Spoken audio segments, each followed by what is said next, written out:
And it's a beautiful sunrise in Santarém, Brazil. We are here for a helicopter adventure, another one. Where are our helicopter adventures going to take us to next? Well, I don't know, but I do know that today we are in Santarém, Brazil why is that there? I've just noticed there's a strange, it's just my overhead camera. My overhead camera. I'll fix that later. So we're in Santarém, Brazil. It's a Brazilian themed stream today because I have an occasion here to try out let's sort out this camera. Try out this updated Cowan Simulations H125, one of the very first helicopters that I bought in Microsoft Flight Simulator 2020 as it was. And a bit of a struggle for me to come to grips with that machine, but it has been updated not by Cowan Simulations, but by DHM, a developer that seems to be very, very busy indeed. I'm going to be testing out the new H125 sound pack, which has been built by the good people at DHM, who are represented here today in this very stream by... That is wrong. Hugo! Hello, Hugo. Say hello to the people, Hugo. Hey, hello, everybody. Pleasure to be here. It's so good to have you. So good to have you along, Hugo. I'm always really privileged to when people are eager enough to explore further, dig into deeper detail on what we've got available to us in helicopters in Microsoft Flight Simulator live, and take questions with the very good people. Avro Vulcan has said hello. Very good to have you along on Twitch, Avro. What's your helicopter flying like at the moment, Avro Vulcan? It sounds like you might be a bit more into classic British bombers, but hopefully you're getting some pleasure out of helicopters and MSFS as well. So, Hugo, before we talk about what is actually in the sound pack for the H125, tell me about your personal interest in this helicopter. I mean, before you start, I'll just jump in and let you know, this is actually possibly my favorite general aviation helicopter. It's the first helicopter that I ever flew in as a passenger, AS350B2. And I think that after 50 years in service, that the H125 or AS350 or A-Star still looks super modern. That's my humble opinion. Look at those sleek lines from the side there. Hugo, what do you think? I think it's an awesome helicopter. It's like for every young pilot, it's basically a dream to go and fly the 125. It's I mean, especially down here in Brazil, because the police uses this helicopter, so it has its own charm for people, and yeah, it's a pretty awesome machine. Very powerful, very fast, very slick in terms of responsiveness. And I had my opportunity to fly it a couple times on this machine, so it's really fun. Nice. I have tried to find a Brazilian registered machine in honor of you, Hugo. I think you might be in or near Sao Paulo today, so hello to everyone else in Sao Paulo and to all parts of Brazil. Papa Tango Hotel November Oscar. I didn't actually look up this machine, but it seems to be a real livery. Do you know anything about this one, Hugo? No, it's a Brazilian livery. We can tell by the initial in the registration, but it probably has some really nice story. I think I've seen this helicopter, but I don't know exactly the story behind it. But it's a beautiful machine. Yeah, nice, awesome. Nice color scheme too. I think Dark Angel is the person who does all of, well, at least maybe most of the liveries for Cowan Simulations, and this one's a real beauty. I love these Airbus helicopters with this flowing livery there, and the H130 is another machine that always looks good in this kind of style of livery with those flowing lines coming back there. What a great looking helicopter, in my opinion. And Hugo doesn't mind either. So Hugo, you're based in Brazil, and you were telling us, have you got any experience here at Santarém? I'll actually just show people on the map where we are. So I'll just zoom out a bit. We're actually on the Amazon, and we are at a field elevation of 240 feet. So if you imagine that we look like we're that far away from the Atlantic Ocean, it looks like at least 100 nautical miles away from the Atlantic Ocean, which means that with only 240 feet to flow downhill then, it must be a very wide and kind of slow flowing river at this point. So yeah, have you been up into this part of Brazil, Hugo? Oh yes, I've been actually I've been into Santarém, and it's an awesome place. It's very plain, and I think if I recall, this is the oh, I forgot the name of this river. I think it's São João or Saint John. And I had I had a funny story in Santarém where we had actually a fuel pump and a filter failure in the middle of the forest. There we were doing a mission, an aerial, I think it's an aerial research. It's what you call, where we use a lidar to scan the cities, kind of like Nice. what Google does to do the 3D for the city. And we had a failure that we had to land in this airport. I spent quite some time in the burning up in the heat there. It was very, very, very hot in there. Yeah. So how did you fix your problem with your fuel pump then?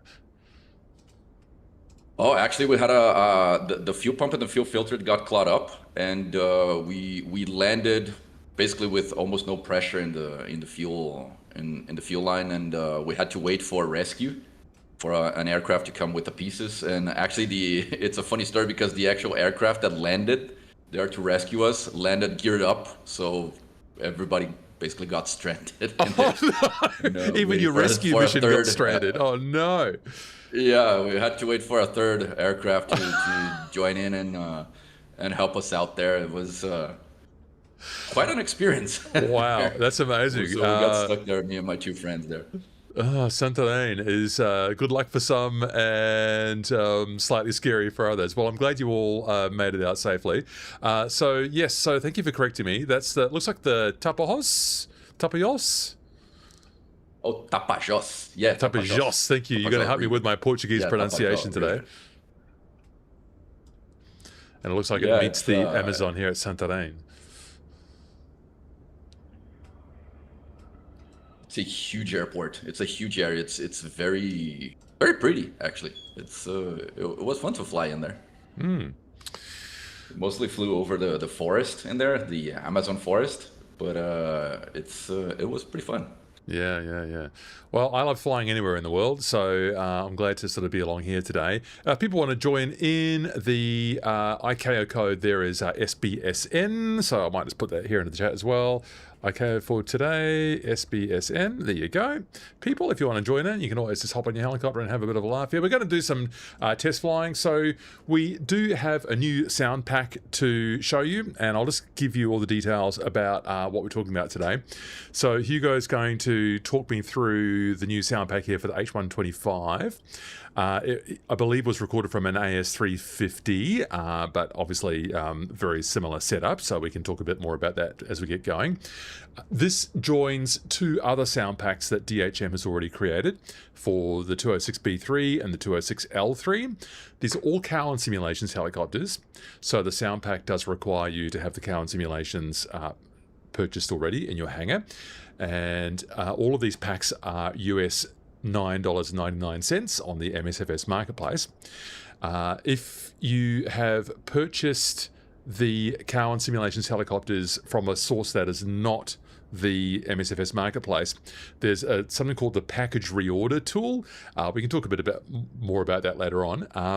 And the other interesting pack we're going to talk about today, depending on how we go with this one, is the Pilot Experience Pack for the R22, where Hugo and DHM have overhauled what's on offer inside the Cowan Simulations R22 with a focus on realism, fine-tuning, performance, and we'll see if we can fly a couple of auto rotations as well. So that'll be an adventure for me. Love making a fool of myself in front of other people.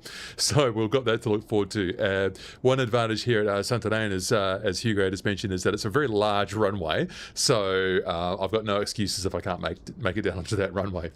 So let's start with the sound pack for the H125. So I'll hop inside. Hugo, how did you record this sound pack for this machine?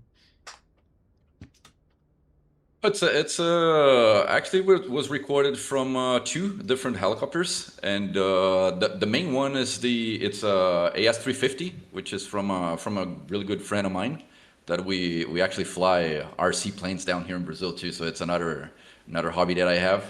And since I've flown many times on the 350, and I see that the Cowan did actually a really awesome job on the sound pack. But as I was telling you in the backstage, is the helicopter usually talks to you, right? It has its own language that you have to understand, and this is the idea with the sound pack. So the sound was recorded from Mike Romeo Delta. It's AS350, which is basically the same helicopter as the 125s, just a different brand, if you will. And if I recall, we did actually I put a few hours into the 350. And I think it was 5 hours or 8 hours on this helicopter just to record the sounds. It's the same for the Long Ranger. Wow. And I put a bunch of microphones in there, and where the pilot seats, the passenger seats from outside, and had my friend doing some flybys in there at the RC field, actually, and recorded a bunch of those sounds and recreated those into the sim. A bigger RC helicopter than what you normally fly at that airfield. It was a real AS350. That's awesome. Yeah. So what do you have to prepare when you're setting out to record a sound pack for a helicopter? I mean, you mentioned you had lots of microphones. You mentioned you put them all over the helicopter.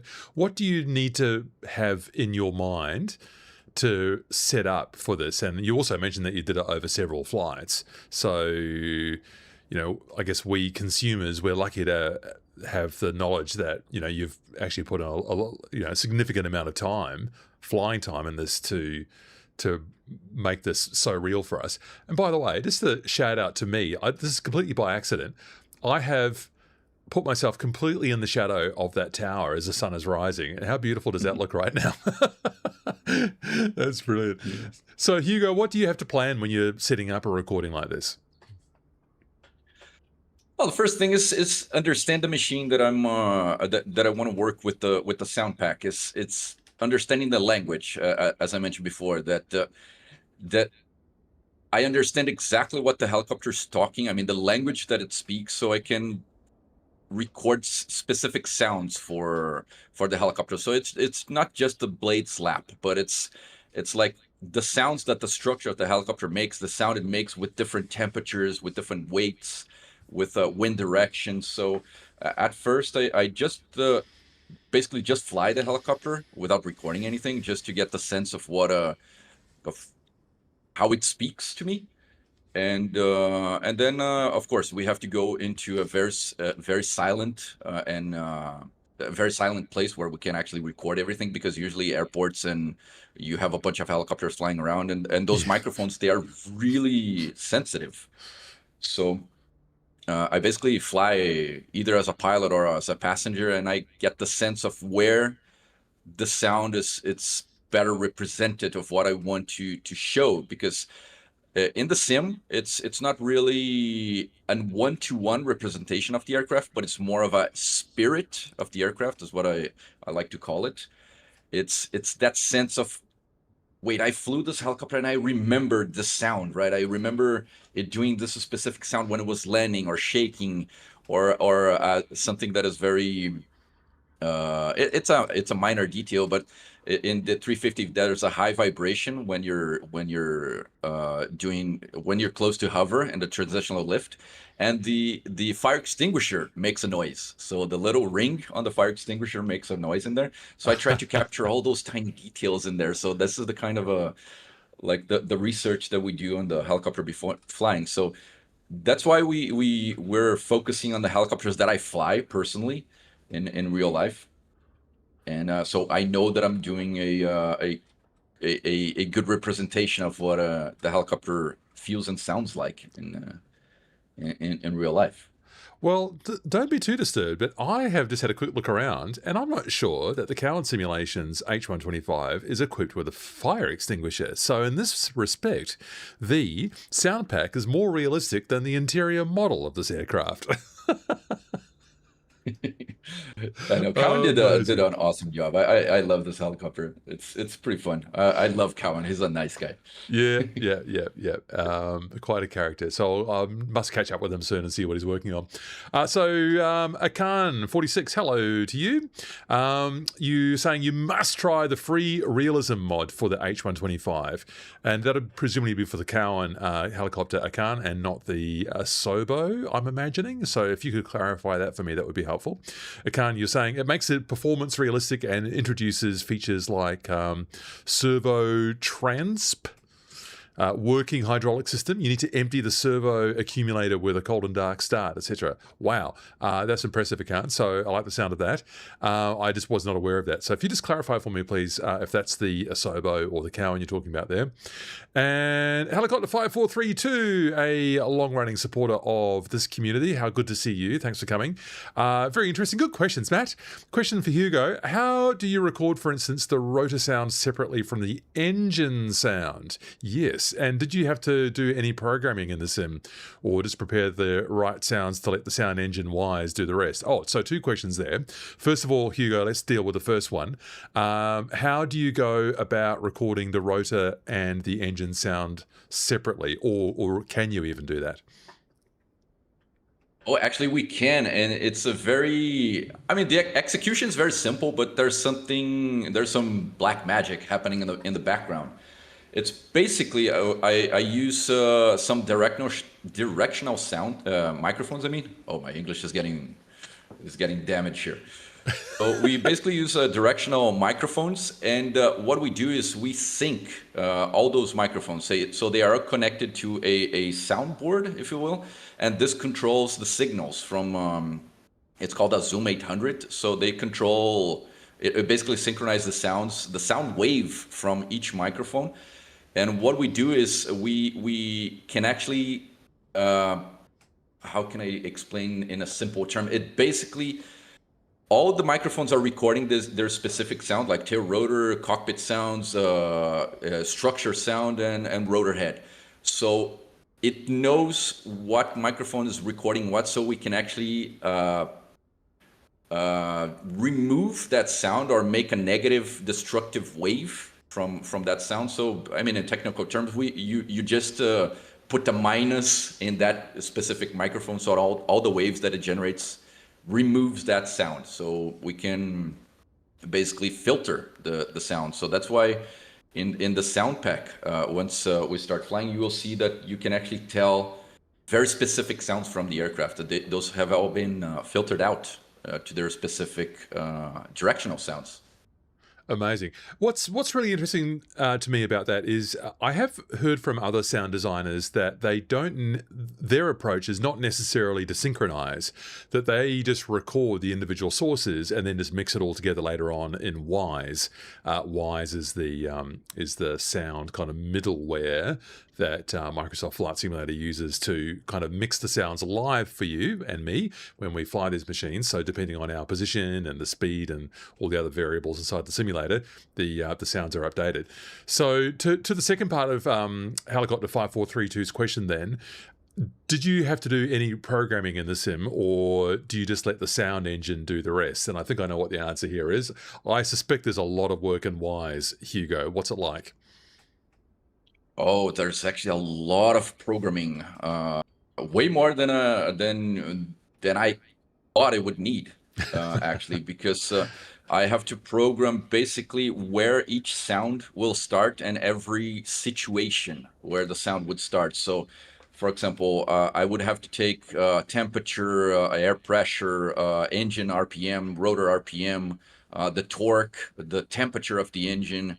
All this I have to feed into Wise, because Wise, it's like let's put it this way, it's a dumb sound player, so you had to feed everything to it through the Microsoft SimVars is what it's called. It's the data that we get from the sim, and we program all that into an XML language, which is kind of weird how they do it, but I mean, I'm used to it. But it's at first it's kind of like non-logical the way it works, and once you get the hang of it, you understand. But yeah, there's a lot of programming. I mean, there's actually more programming than the actual sound itself. Sound samples are, you just place them in Wise and have them loop and do the correct environment, and then you call every single event through the programming. So yeah, there's actually a bunch of programming that happens in the background.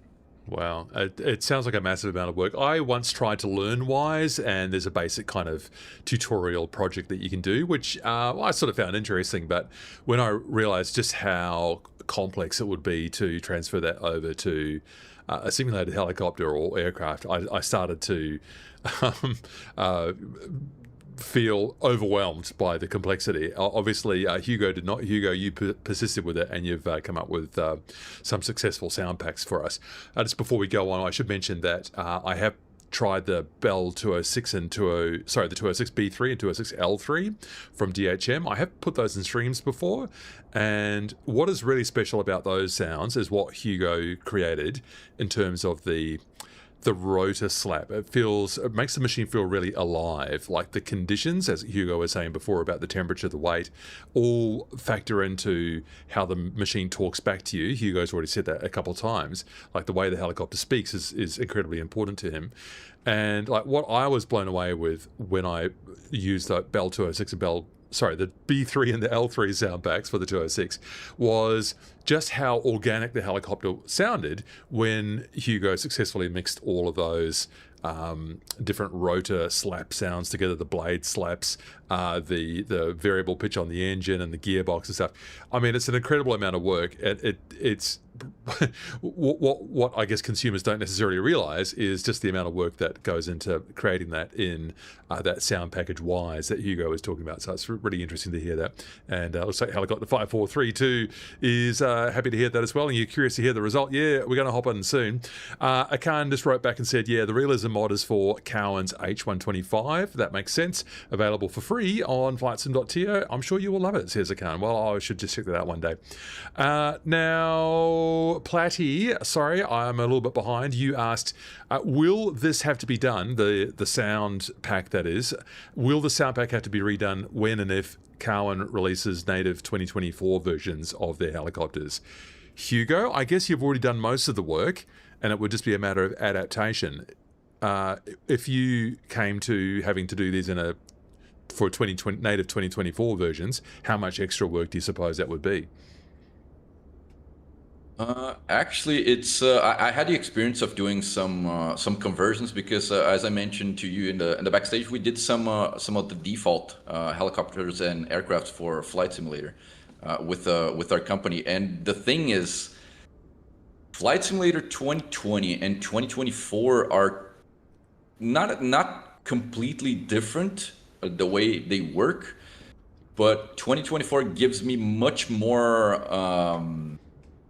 access to the actual data in the sim. So I wouldn't say that I would need to redo the sound pack per se, but it would require like say 60% of the work to be redone in terms to get to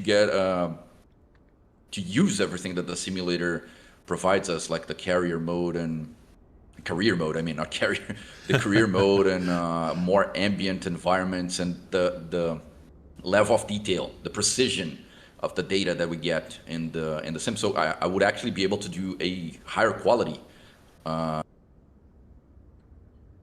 feel to the sound, if that makes any sense. Yeah.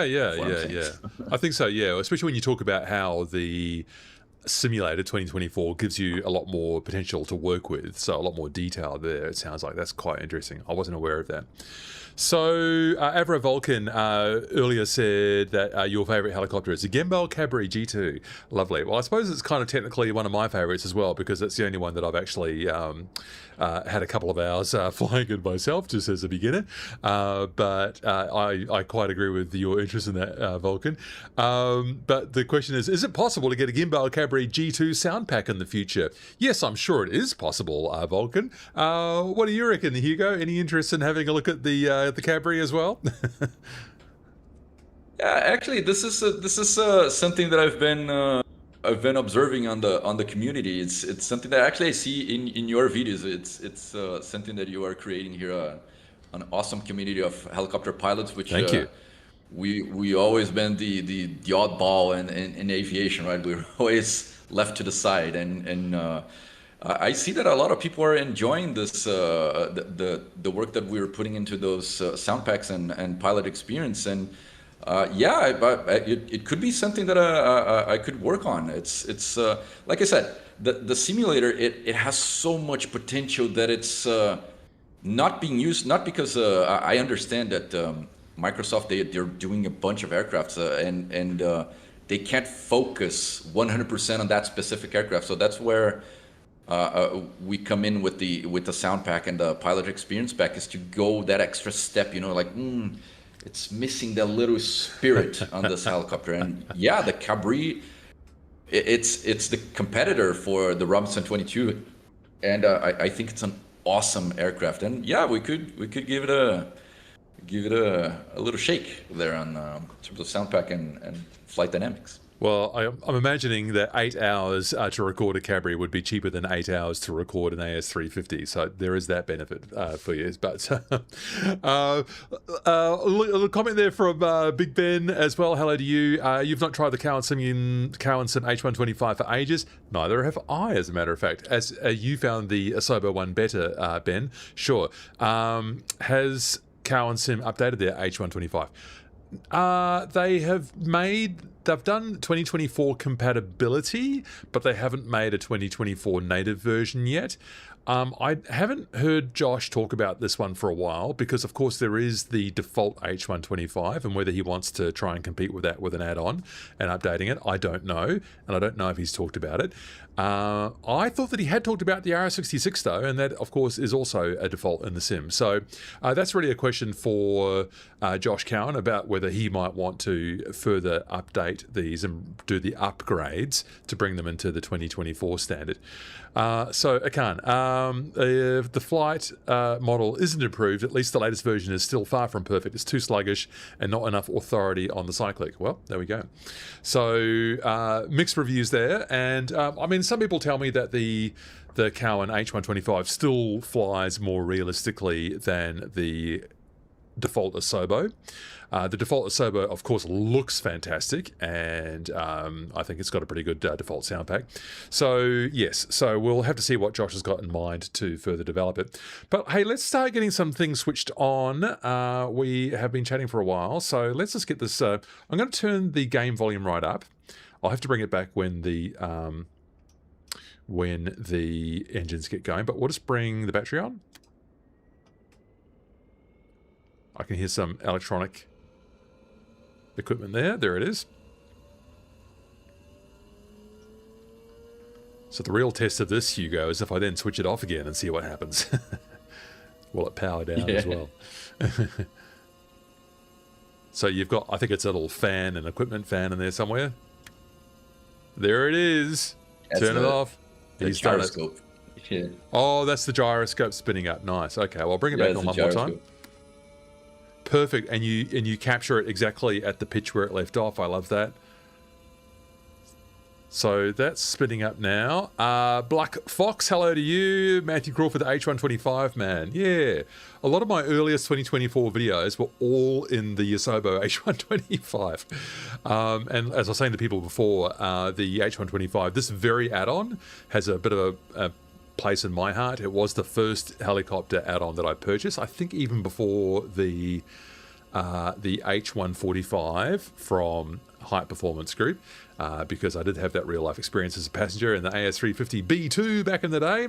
So I was keen to bring it into the sim, and frankly, I was terrible at flying this machine. Terrible. So I think my skills have improved considerably since that time. So, all right, well, let's bring a couple more things on. So the startup procedure in this machine is really simple. So all we have to do is, we'll just get these avionics on. Oh, maybe I could have done that after starting up the engine, actually. Do I bring the generator on before or after engine start in the H125, Hugo? Oh, it's after. It's once you reach 171 RPM, if I recall. Look at you go. Some numbers in my mind. Encyclopedic knowledge. Look at them go. It's very impressive. All right, well, let's get the fuel pump on. So listen to this, people. 30 seconds for the fuel pump, and then start. Yeah, all right. So it brings me memories. Yeah, it brings me memories. good memories, I hope. Yeah, well, yeah, of your fuel pump that broke in Santarém. There you go, Black Fox. Great work from DHM. Yeah, absolutely. Yes, and Ben, yeah, thanks, Akan, for your thoughts there as well. Oh, Platty, saw a great quote from the other day. Aeroplanes want to fly, you have to crash them. Helicopters want to crash, you have to fly them. It's very funny. All right, let's get these anti-coil lights on. Horn can stay off for now. Generator comes on after start. So we've had 30 seconds running there. We just go upstairs, and the startup procedure on the H125 is as simple as turning this on. There it goes.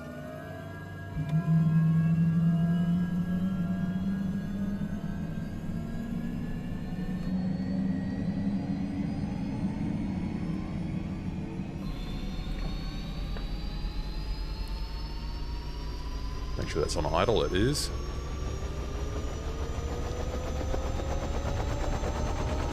Comes up very fast. I've got the window open as well. Bringing the volume down now because I don't want to get overwhelming. There we go. Let's pop outside. Oh yeah. Now I think the throttles has come up. Has it? It has. That's very interesting. I don't know quite why it does that. I'm going to bring it back down to idle again. When I popped into the outside view, do you know what? I think I might know what this is. I think there is... Let's check the throttle here. I think there might possibly be a conflict. Looks like it might be okay, actually. I've had this before. No, it looks like it's okay, actually. So when I popped into the external view there, the throttle also came up. Let's have a listen around to the outside here.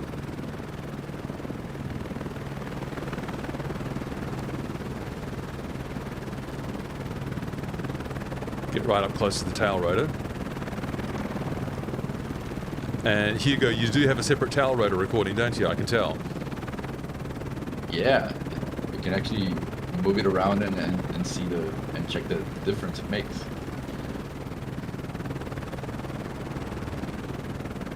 I'm just doing the pedals. Oh, that's actually moving the helicopter. Yeah. Nice. Come around a bit more.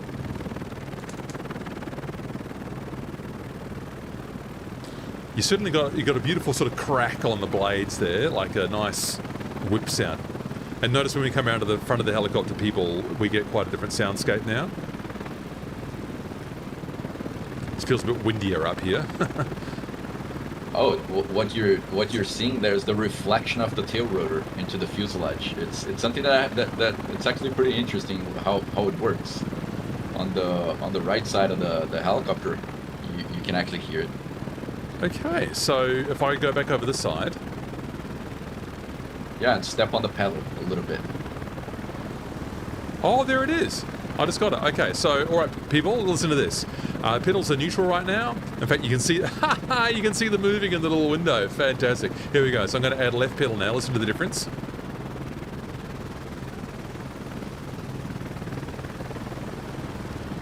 Wow, that is details. That is details. No one has ever shown me that before. Move the helicopter. So yeah, you'll hear it. Go on, Hugo. Oh yeah, I was saying that you can hear the roar from the tail rotor. It's pretty funny. I mean, most of the sound that you hear from the 350 when it's flying, it's from the tail rotor. Yeah, people don't realize that that's the noisiest part. Yeah. Yeah. Oh yeah. So check it from a little bit more from the back of the helicopter, where you're almost aligned with the blade, and you will see all the changes there. So just people in the chat, tell me if the balance is good. I've got it reasonably loud here, so obviously our voices will be a bit louder, but hopefully you're hearing enough detail in the sound. So here we are, aligned with the blades. Oh yeah. So we can just hear that whoosh. Yeah, give it a good step there. Oh, there it is. You can see the actuator moving in and out there. That's full left now. And that's neutral. And full right will actually make the... Oh, full right, yeah. Wow, that's amazing, Hugo. This is a vast amount of recording you must have made to get all these mixed so beautifully like this. That's a lot of work. Yeah, thank you. Yeah, it was a bunch of recordings. There's a lot of sounds going on there. Actually, let me bring up the folder here and tell you how many sounds we have in there. Oh, it's got to be hundreds, right? It's got to be hundreds. Yeah, I'm checking, but yeah, I think it's more than a couple hundred sounds. Yeah. I believe it. I believe it when I listen to this.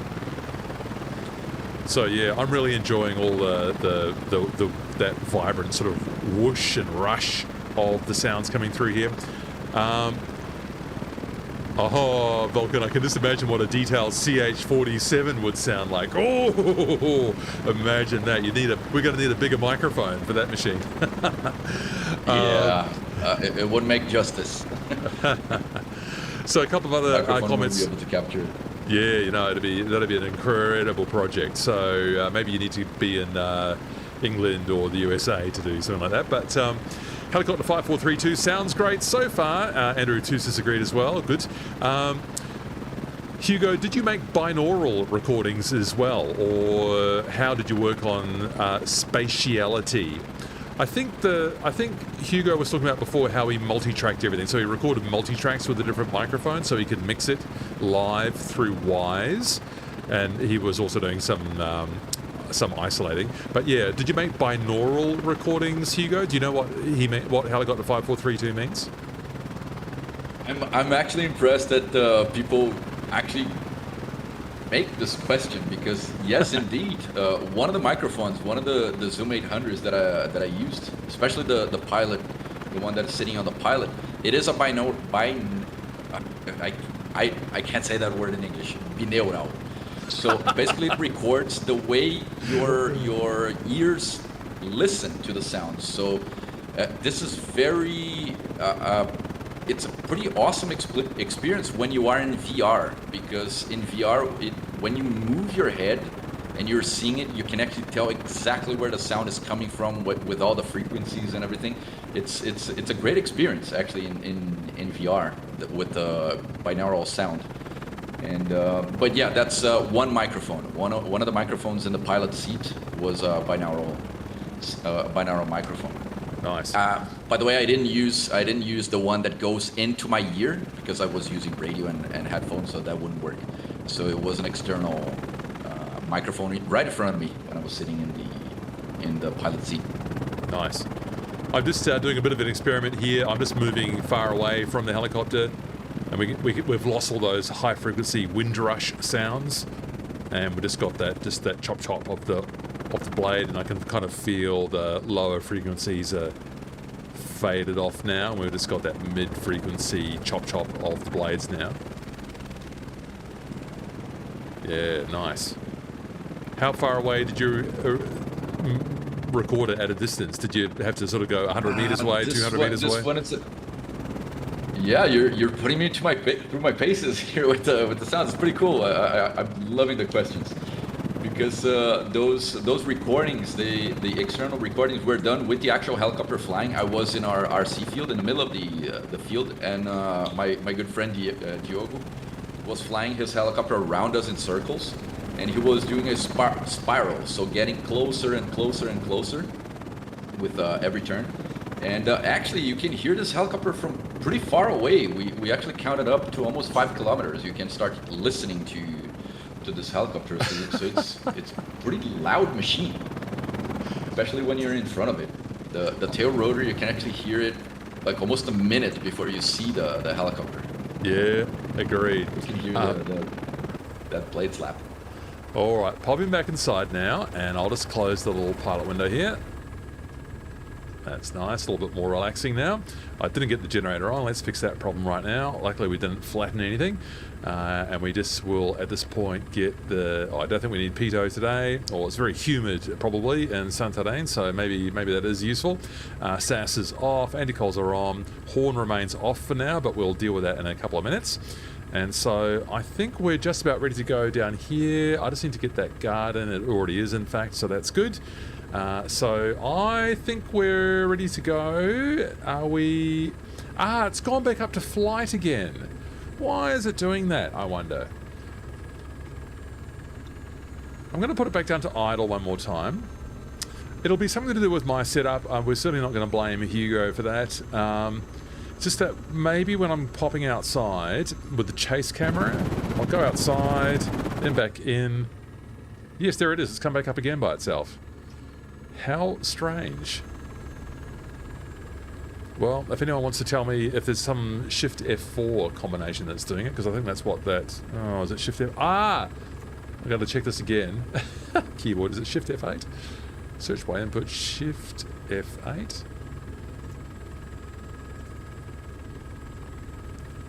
No, it says there's nothing on Shift... I don't know. Or is it Control F8? In fact, I'll just try one more time. That's Shift F8, Matthew. Toggle autopilot VS hold. I don't think that'll do it. So I don't quite know why the helicopter wants to put itself back up to flight the whole time. I'm just going to move it down to idle one more time. Platty, you think our sound could be a bit louder, but that's because you're a metalhead. Well, we'll prioritize safety first and just do it at a normal level.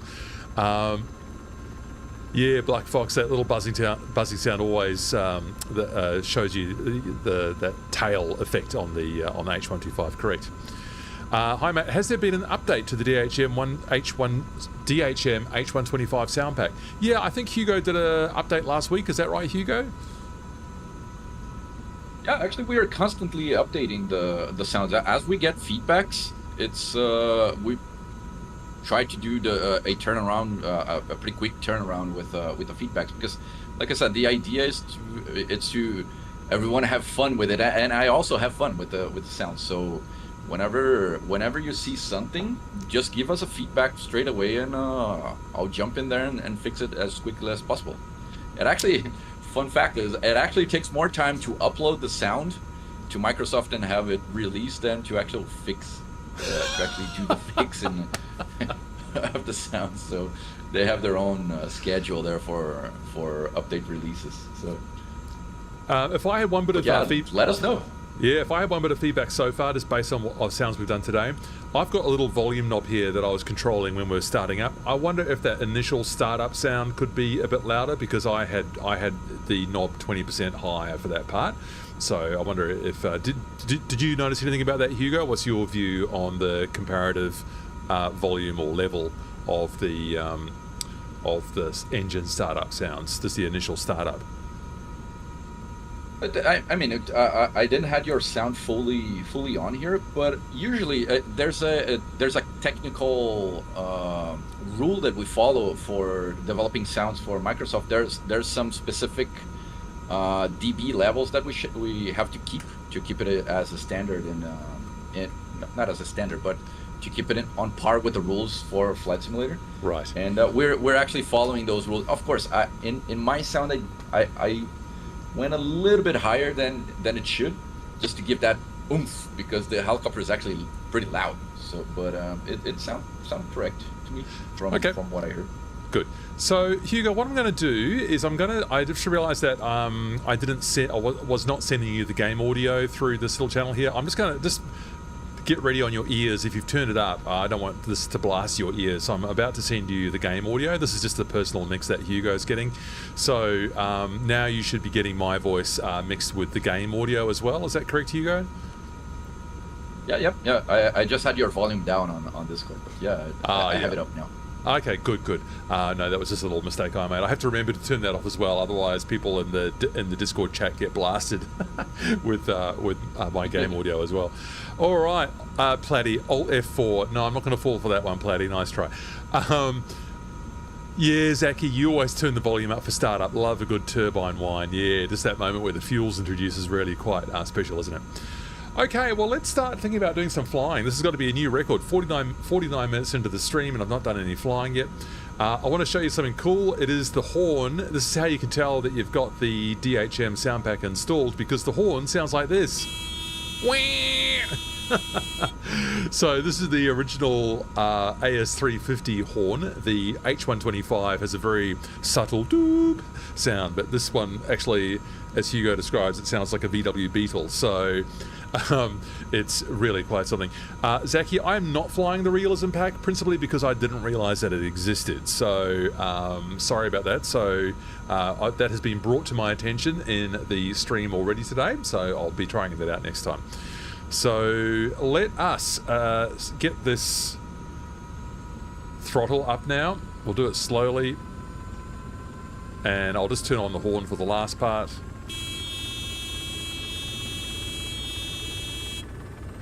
There it goes. So we're up at flight now. We're fully over to flight. Twist grip warning has gone. The horn warning is gone. We're all started up and ready to go. Landing lights come on. And I get a light indication for that. And so, Hugo, I'm ready to do some flying. So what do you want me to look out for as I pick up here? Well, first thing is once you start pulling up the collective, you will hear the engine coming up. So you will hear that very characteristic sound of the turbine for the 350 or the 125. And you will hear the actual grinding noise of the gear once you come up. This is actually, this is one of the things that take into account the amount of force and torque, especially the weight of the aircraft. So the more you add collective, slowly you will hear that transitional sound. That gives you like goosebumps when you're in the pilot seat. It's awesome. It's telling you I'm about to fly. It's really. I wanted to bring that emotion into this sound pack. Nice. All right. Well, no pressure, Matthew. But now I've got to pick up the the H125 in front of not just my audience, who are used to my usual catastrophizing, but also Hugo himself, who is actually a proper helicopter pilot. I will answer Zachy's question in just a moment. Let's concentrate on this pickup first. So I'm going to get ready with a bit of right pedal and a bit of right cyclic. I don't think I'm going to need... What's the wind doing right now? It's very still, actually, very calm wind. Don't think I'm going to need any forward cyclic here. I haven't done the weight. I'm going to load it up. Sorry, this is typical Matthew. So let's just get the flight performance, mass and balance. We'll just get these seats filled up and we'll try and make the helicopter quite heavy. I think that usually tells a few more stories, so we'll load that up. There we go, we've got some people on board now. There they are. Well, there they are. Get that faster camera on. There they go. There you go. People all ready to go. So let's look off to the distance here and start this pickup. There's the sound changing.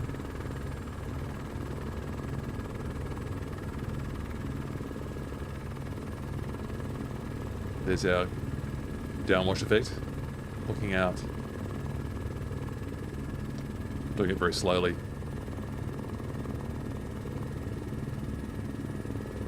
And I need to still adjust my camera. I need a bit of aft cyclic there.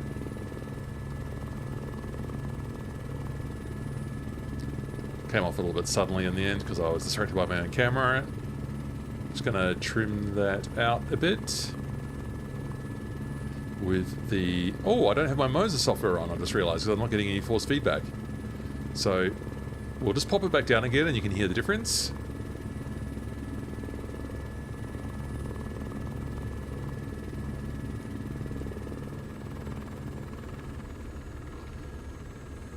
There it is. You can really hear the difference when you go backwards there as well. So thank you for your patience, Hugo. I'm just going to load my Moses software as well, which I forgot.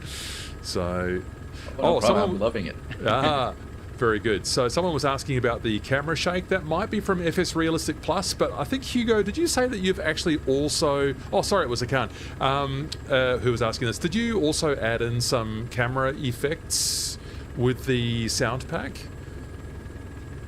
No, the sound pack does not change anything else in the aircraft. The funny thing is, as I was discussing with Matthew, by accident, it's synchronized with the camera shake because the microphone actually moves in the cockpit, but that was just by accident. But no, I'm just changing the sound in this specific sound pack. Nice. Well, that's a pretty good pickup. Well, this is going off that way a little bit. That was a little bit better than the first one.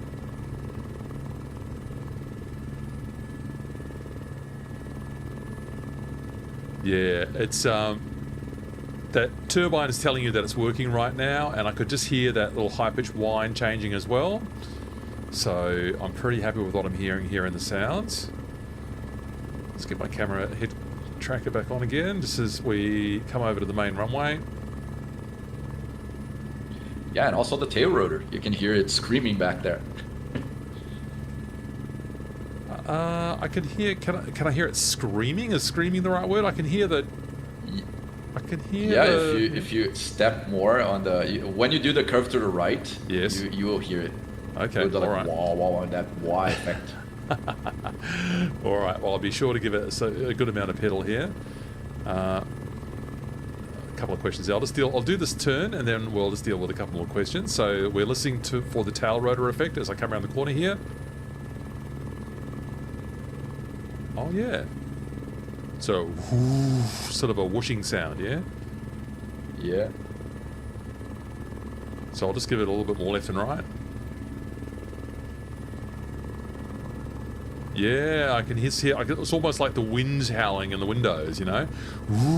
Yeah, exactly. Nice. It's kind of like an angry dog. It does like, yeah. Nice. All right, let's just pop that down there. So, Akan, I hope that answered your question. So that's FS Realistic Plus that's doing that shaking for us there, which I do love what it's doing there a lot. Question to Hugo from Akan. Out of curiosity, are there any differences in sound between the 350 and the H125? From my experience in the H125 and 350, they are basically exactly the same. It's just the maker that is different. One is made by Airbus, the other one is made by Aerospatiale, the other one is made by Brass. So it's basically like internal sound muffling, if you will, but not really no characteristic change from the aircraft. They are basically the same. Yeah. Exactly the same helicopter, same engine, same structure, everything. Yeah, well, I don't know when the AS350 changed its name, but certainly it was first. Aerospatiale was first absorbed by Eurocopter, and then Eurocopter became Airbus helicopters, and that's when they all got renamed to be, H125 to fit in with that scheme. I'll just go down this taxiway that's closed. That'll be perfect. I'm a helicopter. I can do anything I want. So. Helicopter 5432 asks one more question. Do you take into consideration that some whining can be irritating on the ear in a long flight? Sometimes realism isn't always fun in a game. And I'll just, before Hugo answers that, I'll just add one example of the Miltech CH47, where the forward transmission, which is right above the pilot's head, was so loud and so whining and so painful that Miltech actually added a separate volume slider for it, which was a really smart adaptation. And people like me who are a bit sensitive to high frequency sounds were very grateful that they did that. But Hugo, what about you? What's your response to Helicopter 5432's question? Yes, that's a really good question. Actually, I have to give credit to you, Matthew, because you brought that up. And for example, on the H125, I don't remember which button I selected, but yes, I've added a little filter. I'm going to use the 206 as an example.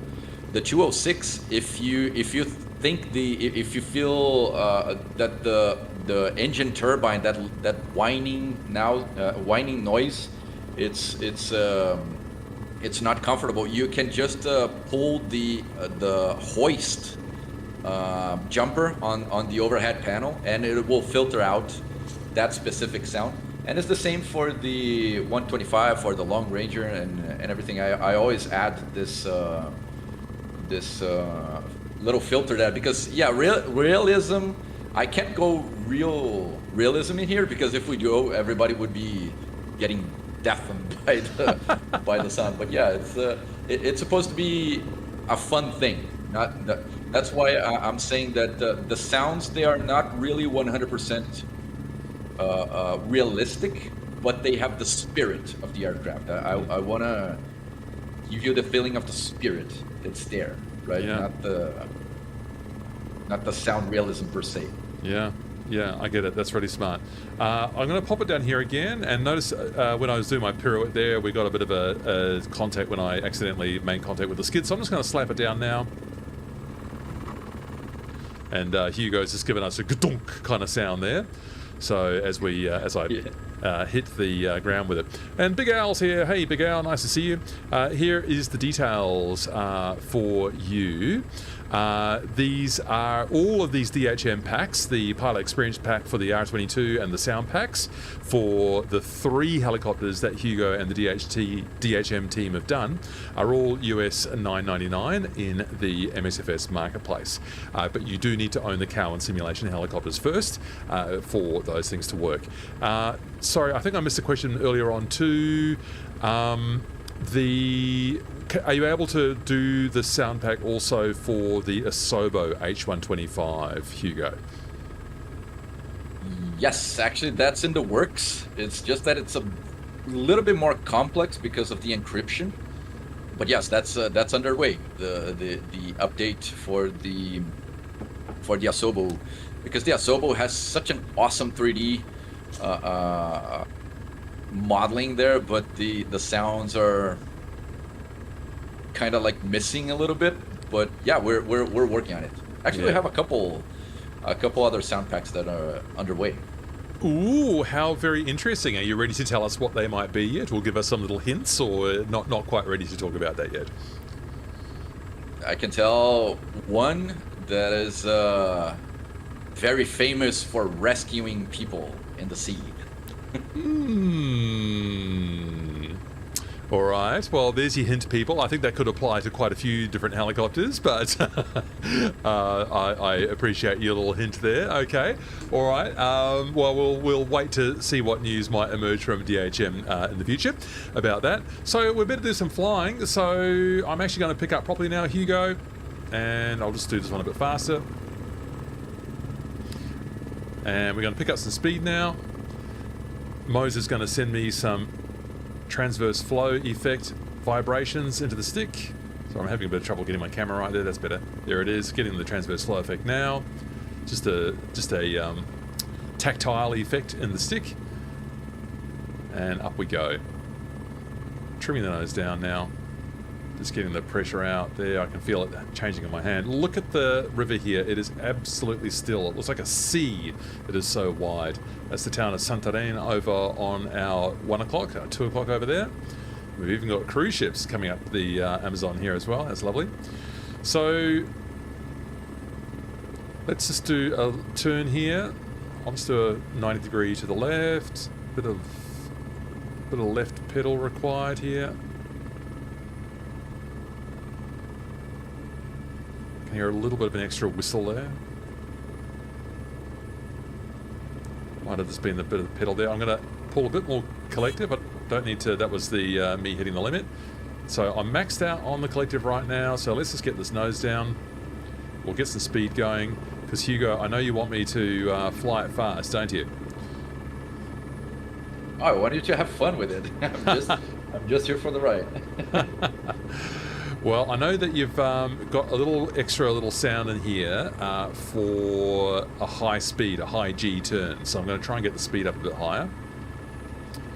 I'll just turn the head tracking off so I can do some more comments. there's the VNE. The helicopter is telling you that you're going fast. Yeah, the blade slap has changed. That's right, I can hear it too. So we're at 105 knots now, 110 knots now. So we'll let it get faster. What livery am I flying, Zaki? I'm flying a Brazilian one. I'll just show you outside. I'll show you outside. Ha! It's not in the right window. There we go. Come over here. Yes! Listen to that. How good is that? Beautiful flyby sound there. Bit of a slow fade in to get back into the cockpit sounds again. So we're at 120 knots now. And I'm going to throw it around. We'll try and do a high G turn and we'll see what the sound effect is like in the blade. All creaking, listen to that.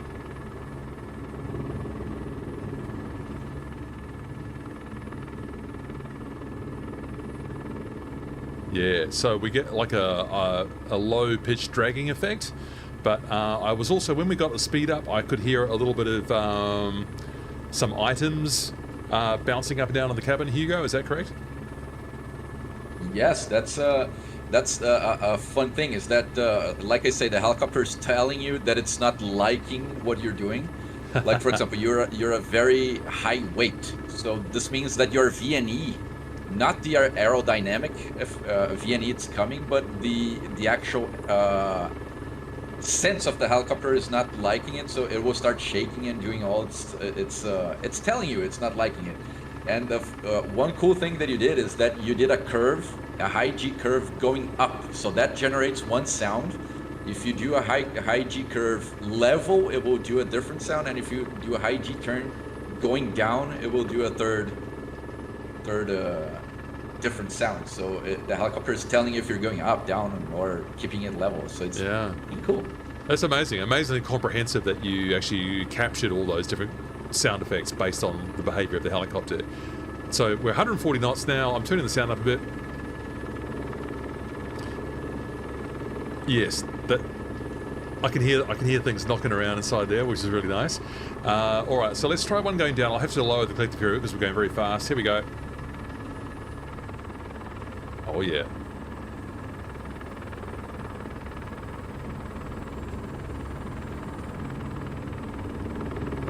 Oh, windrush sound, airflow. Oh, lots of shaking there. That's the VNE from FS Realistic Plus also. So we've got lots of different stuff going on here. And I got a little bit of extra shaking in the Moser cockpit stick as well. So I've got lots of different add-ons here, giving me lots of different feelings with the aircraft. Rolling out now level, and we can hear that blade slap change again. I mean, Hugo, you love a bit of blade slap, don't you? And like that's what you've done to give all these, the 206B3, the 206L3, and the H125 so much character. I mean, tell me about your love for recording all the different blade slap sounds, Hugo.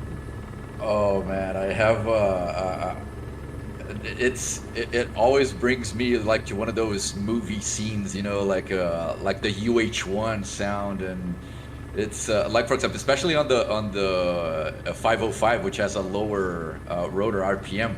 Whenever I'm landing, especially the farm that we land pretty close to where I live here. And I always come going down like very I always do my approach with blade slap just for the sake of it, because it's awesome. I always do that.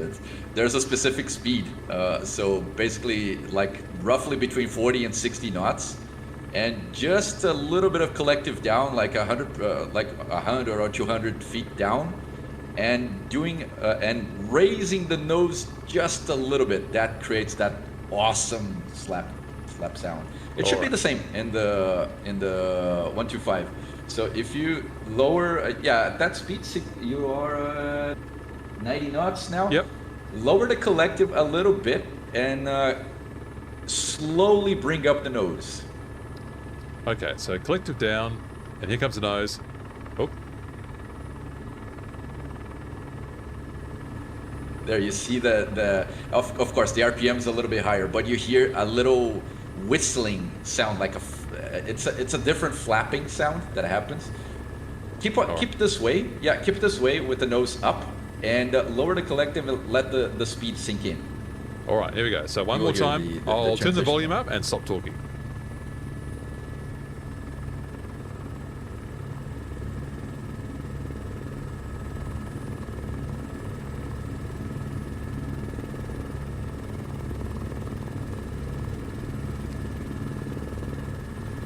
Transitional lift. Yep. And it will start shaking now. Oh, there you go. Yeah. I chickened out and stopped it. But it will tell you. It will tell you what you're doing, if it likes it. Yeah, I need a lot of left pedal here. Oh, there we go. Oh, there you go. Oh, high RPM. There you go. That was fun. Oh dear. Yeah, you're doing a pretty good flying there. Oh well, you're very kind. I was just trying to just look at the sides as well, just to judge the position of the nose. A couple of questions that I missed out on there. Big Al wants to know: are you guys DHM ever going to go from sound to the visual side of things? Well, Big Al, I actually think they already have. You might not realise that you've probably flown some of their work already. Hugo might tell you about that. We love to see physical pilots in helis. Oh, that's another question as well. But yeah, so Hugo, are you going to go for... Sorry, Big Al, what do you mean? Do you mean like just making a helicopter model? Because DHM has done that. Or are you talking about adding more visuals to the existing helicopters? I just realised that your question could be taken in two different ways there. And Akan was speculating that maybe the sound effects could be that you're recording might be for Taug's Dauphin. Well, I don't know if Hugo's ready to talk about what it actually really is yet or not, but I'll give him a chance to respond to that if he wants to. Yeah, you're on target on what aircraft is coming up next. I'm already studying the Dolphin there for the Tau, and for the aircraft that we've done, I don't know if I understood the question. Is if we've done 3D aircraft? Is that the question, Matthew? I'm not quite sure if Big Al's talking about whether because he says, are you guys ever going to go from sound to the visual side of things? Okay. Then Big Al says, we love to see physical pilots in helis.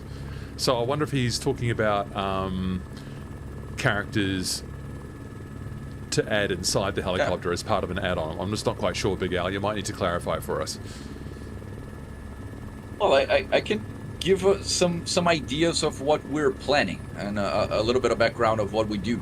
Yes, for if you're asking internal mods for current existing aircrafts, yes, we have some plans to upgrade our PXP, the Pilot Experience Pack, to not only have flight dynamics but also things in the cockpit. This is something that we've been researching in the community, and actually you guys can give me the answer if this would be something interesting for you, because we could add some stuff in there, like that would be, I mean, what would you like to see inside the aircraft? We could plan something out in that case.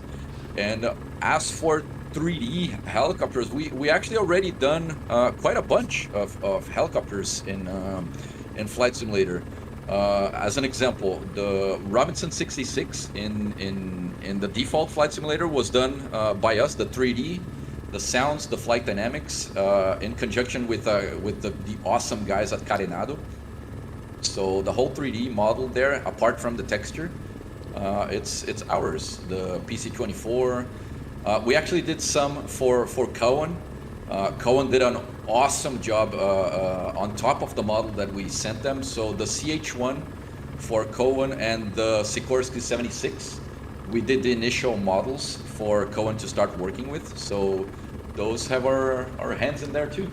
Yeah, your DNA, as it were, is all over the place. Yeah, so I mean, DHM as a studio has had a lot of different involvement, and it really surprised me because I just was unaware of just how much work you had done. I was unaware that Coronado had engaged DHM to do all of that work on the R66. So we've got some light cloud here. I'm just going to get that nose down. I'll just keep the field. The field is dead ahead, so I'm not concerned about it.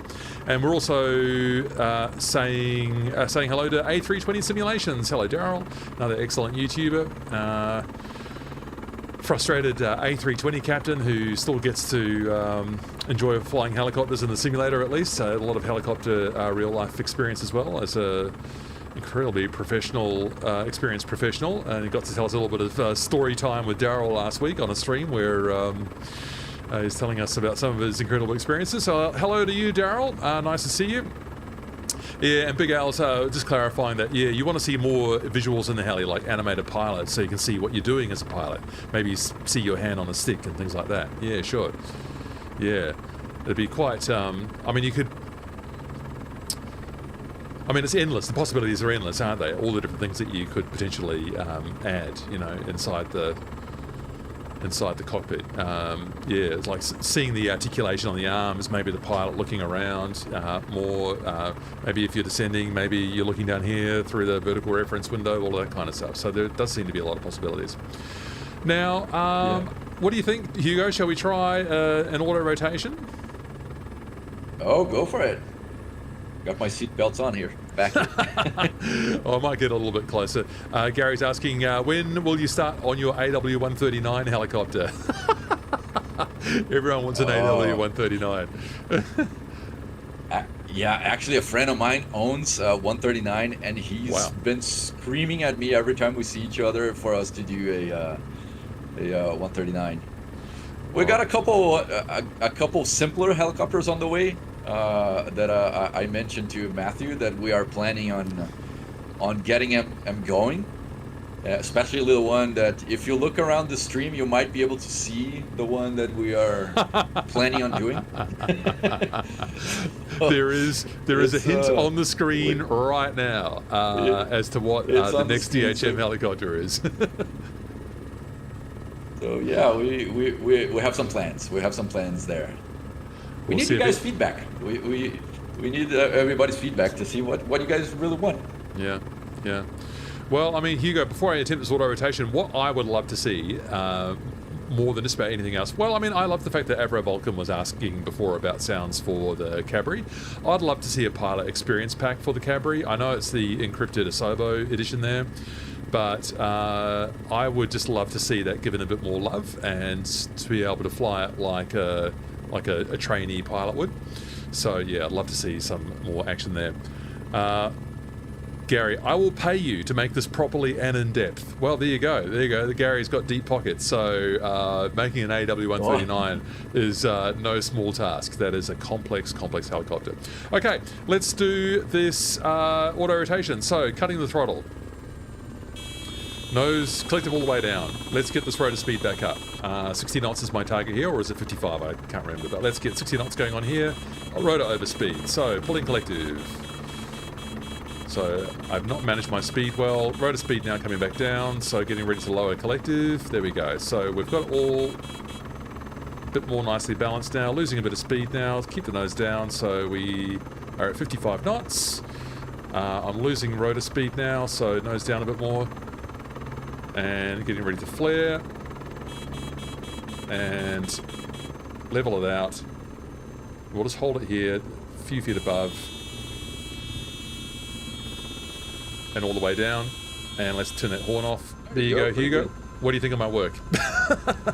Oh, really good technique there.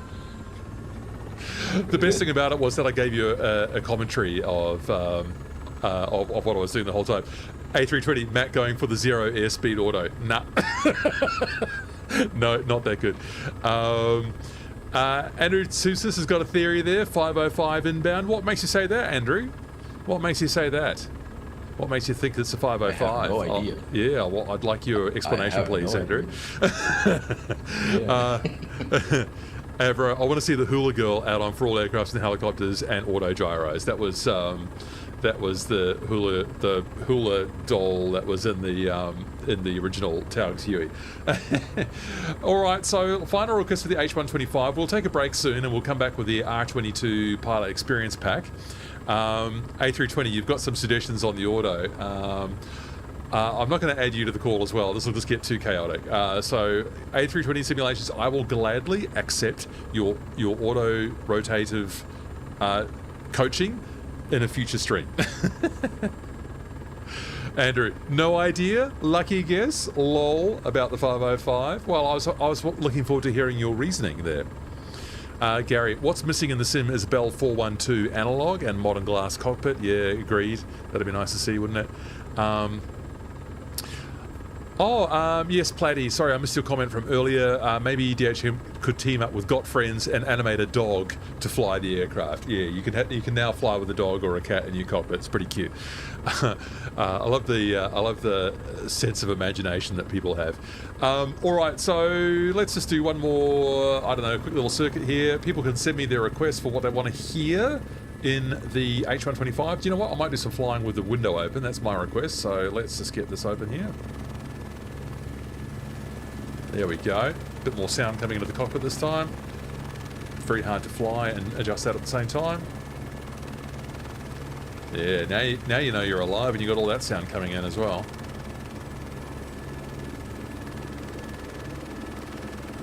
Yeah. Should we try a quick stop here? That'll be fun. Alright, so we've got 100 knots on now. Rotor overspeed, no kidding. Oh, wait a minute. We've got a airport invasion in Brazil. Oh. the airport ground crew are not doing their job here. We've got cattle, look like water buffalo almost, running around on the runway. I don't think we have water buffaloes in Brazil, but that's a good. I would expect some like wild hogs or something like that. The horns are very rounded, so they're not a type of cattle that I'm familiar with. I might need someone who's a little bit more experienced with animal husbandry than I am to actually work out what these animals actually are. So I'm doing a very bad job of herding them. One thing we see a lot during our approaches in a farm is usually horses. They just love running on the road, on the runway. I mean, when you're approaching, they're on to the side, and right when you're above the runway, they just get in the way. Sorry, I'm just having fun. Now you need to get the R22 out of the hangar and round them up. Well, Andrew, that's exactly what's going to be happening. Big Al was saying, can you hear the thud when you land hard? Yes, you can. I'm going to just try and do it again. I would love to hear some scraping along the ground of the skids, even if you have to fake it. So I'll just try this again.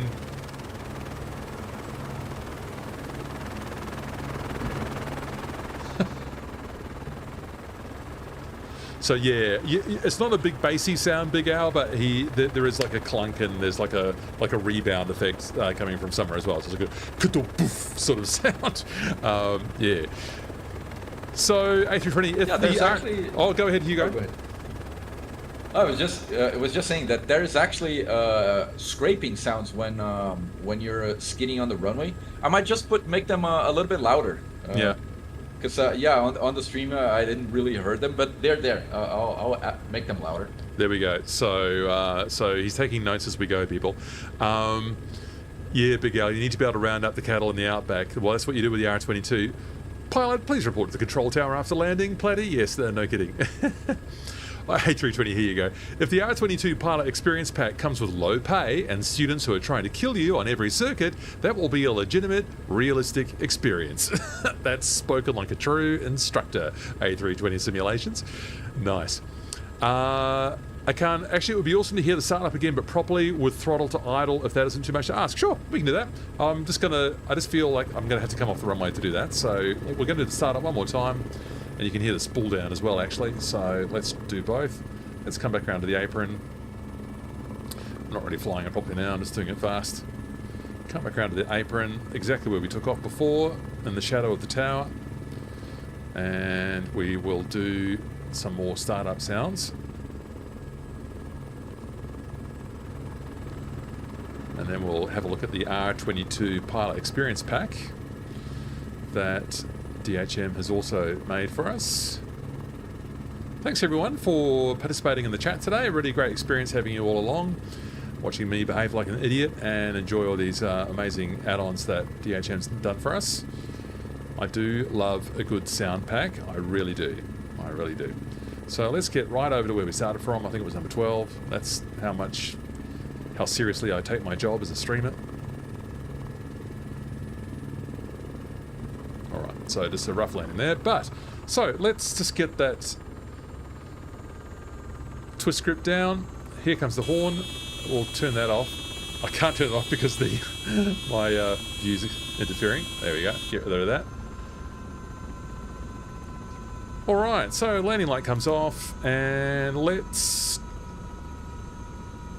just kill the engine. And let's see what it's like.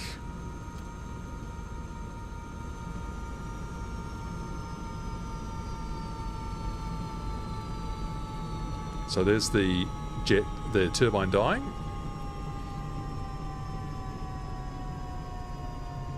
Very rapid decline in rotor speed here. Oh, 200. Made me worry that I've left the rotor brake on, but I'm pretty sure I have not done that. So I think we're allowed the rotor brake below 150, which we are, so I'm going to just do the rotor brake now.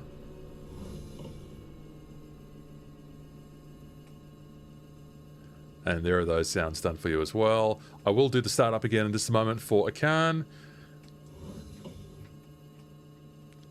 Andrew, who says, you've got the R22 realism pack, which we're going to get to soon. The first thing you noticed was the cyclic sensitivity is increased. Absolutely. And Galactic Gremlin saying hello. Hello, Galactic Gremlin. Nice to see you. New name. I don't think I've seen you before. Nice to see you. So, and then, of course, if we did kill the fuel pump now, that's what that would sound like. That sounds really great. So, Akan, do you want inside or outside for the startup? Inside or outside, Akan?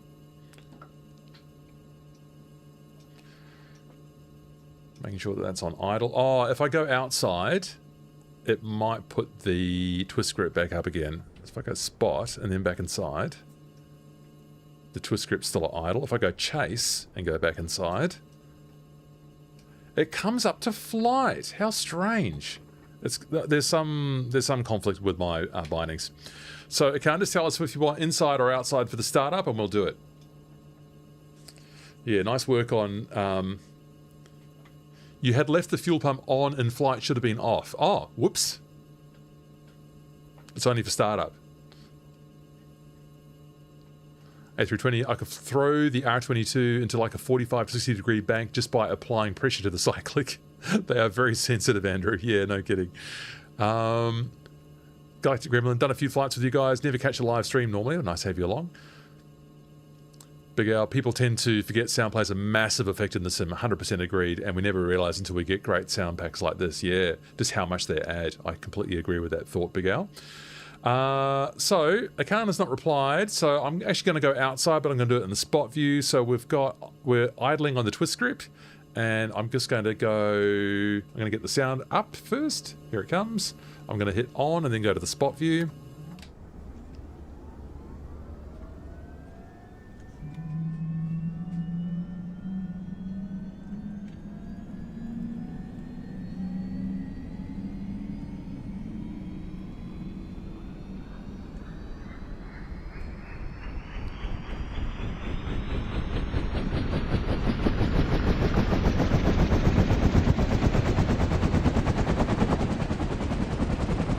Pretty nice.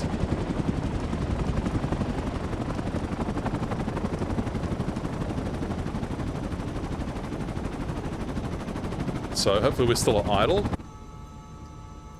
We are still at idle, so that has actually worked this time. So I've got some sort of conflict on one of these keys, so I've got to figure it out.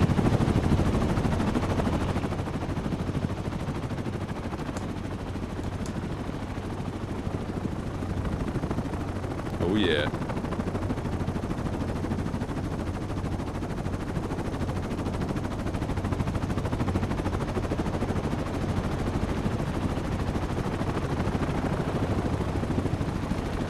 Inside if possible. Oh, I did it outside. All right, one more, and that's our last one. So we'll just turn the engine off again.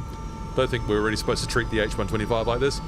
Anything else you want to talk about with the startup or shutdown sounds, Hugo, that you want people to know about? Oh, there's no secret to the sound, to the startups. To the shutdown sound. Oh I'm sorry, my English is getting all. You're all doing just fine, Hugo. Please, thank you very much. Yeah, having to speak various languages with the different clients, it's taking a toll.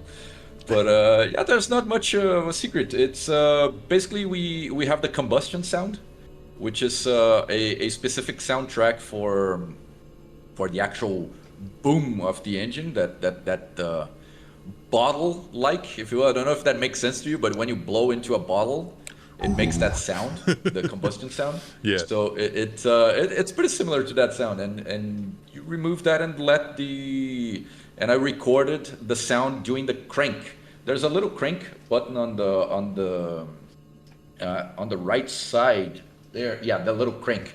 So that's what we use to record that sound. So we're basically cranking the engine without the combustion. So it's basically a starter without a start, without ignition. Yeah, if you've had a hot start, you crank it and then you motor the engine for a while to try and cool it down, right? Yeah,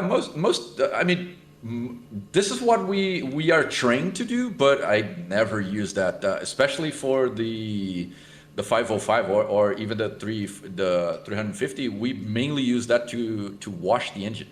So when the engine's being washed, we never had to do that because of hot start or getting the temperature lower. We basically use that just to clean the engine. Well, H125 is blessed with a very, very comprehensive FADEC. So the startup, this is the easiest startup procedure in any helicopter. I'll just crank it now. Can I do it? Is it cranking?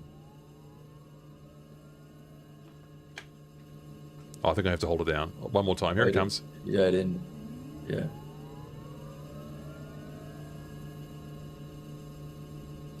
It's starting and it's not holding the crank button for some reason. Yeah, maybe it's interfering. Yeah, but usually you hold.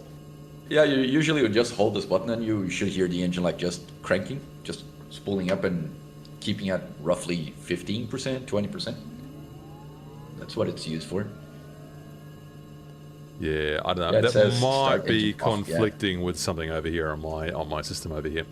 Okay, so one more startup for Akan, and then we're done, and then it's break time. So let's just get this going here.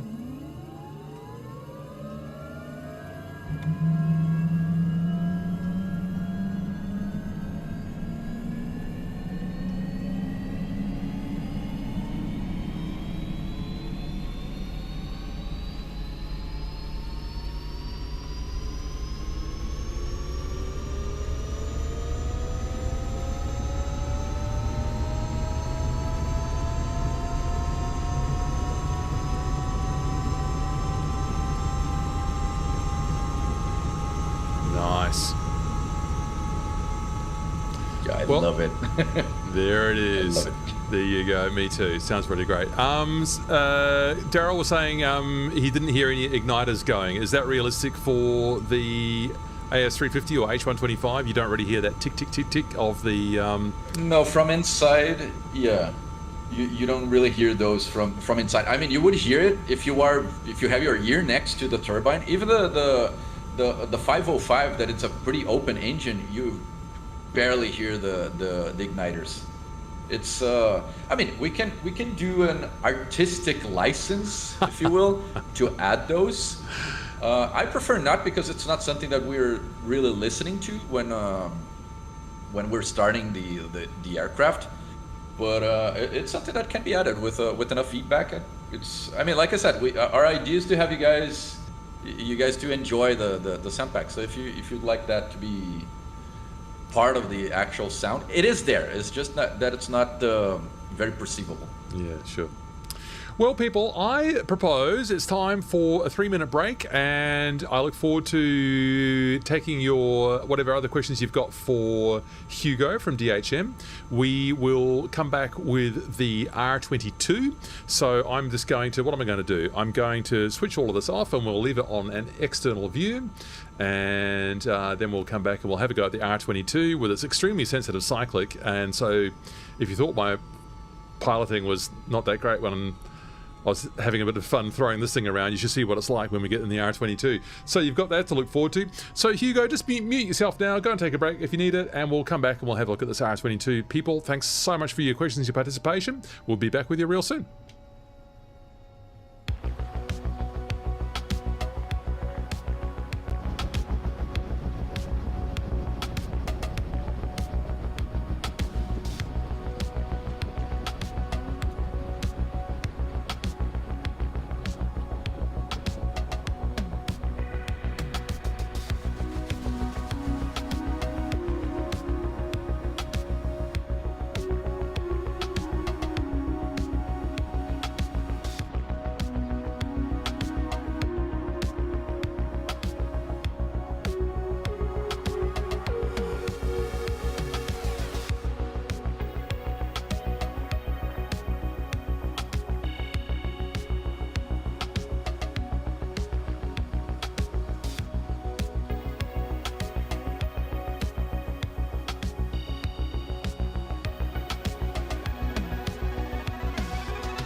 And it is Santarém, Brazil, that hosts us for this experience today with that little bit of extra camera in the corner there that's not supposed to be there, but whatever. So Hugo from DHM is our guest in the stream today, a very kind and generous talker about products, making them realistic, making them fun, adding more to our simulation experience. Very grateful to you, Hugo, for spending this time with us today. And so I'll just get those lights off, turn this off, and we can hear the little gyro powering down as well. There we go.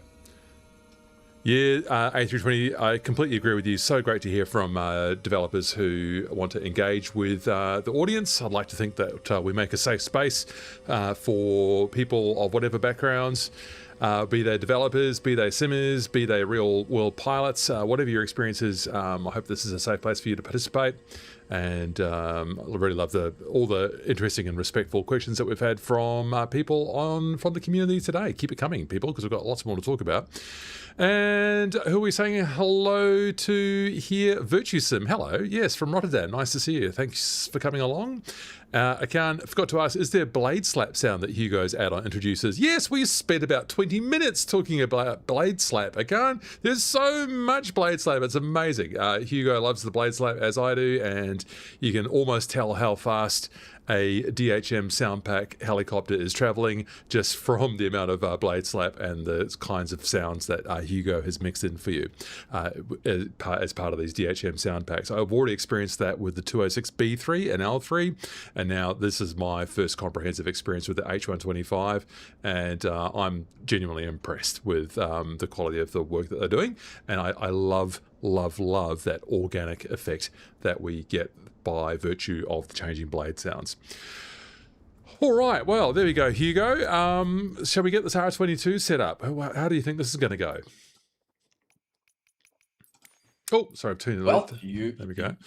You've been flying the 350, which is a pretty, how can I say, easy aircraft to fly.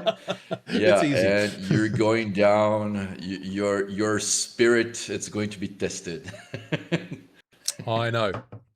Well, let's choose it. I found a Brazilian livery here, so I don't know whether it was Dark Angel who painted this, but we've got, I can't quite see it all there, Instrução. So there we go. So let's get this one ready. Put it in the same place. I actually flown this helicopter many hours, the Yankee Sierra Tango. It's from Bravo Helicopters. It's where I flew. I flew this helicopter. That is so brilliant. I hadn't even planned that. I just chose the one Brazilian livery that is in the Cowan Simulations R22 pack. And someone commented much earlier on, and sorry I didn't read it, that one thing that Cowan Simulation really does do is give you a lot of liveries built right into the pack. And here's what he's given us here. Just what he just said. Hugo has flown this one here, Yankee Sierra Tango. How cool is that? How cool is that? Oh man, almost a tear running down my face. Brings so much joy. This helicopter, it was awesome. It was the beginning of everything. Was in this machine. Wow. How many years ago was that, Hugo? If I dare ask. Oh, it was back in 2005. Yeah, absolutely. 2005. Well, I mean, I'm had a couple of real life experiences in the Cadbury G2, and those same machines fly over my house here, possibly with instructor Rick on board. So sometimes I send him a little message going, well, you're circling over my place today. So it's always great to see helicopters that you know so well and you've had incredible experiences in real life, or even in the simulator like this. So how great is this? So, Hugo, what does the Pilot Experience Pack bring? What is changed here in this Cowan Simulations machine after you've added this pack? All right, so actually a bunch of things. Basically, the whole flight dynamics was built from ground up. So I didn't use anything from the original flight dynamics and the engine configuration. This helicopter was based on the Mike Lima uniform. It's actually the helicopter that I'm doing my IFR on, and I got a lot of experience flying this machine, especially this one that you're about to fly, and it has some quirks to it, specifically on the tail rotor, which is very, very, very sensitive. As the real aircraft, this is something you will see right away when you take off. The cyclic, it's basically a little demon as the real Robinson 22. So that's the idea. It's if you're able to fly the Robinson 22, you can fly anything. And I try to bring the same idea for this pack. The Pilot Experience Pack, it's more focused into actually getting you that sense of flying the real helicopter, but this also brings a pretty challenging flight dynamics. So we might see some rodeo like which happens with everybody. It's the normal. You'll probably feel nostalgia going when you first flew the Cabri. So we might see the same thing happening there. Or I'm Wow. gonna be really impressed if you fly it.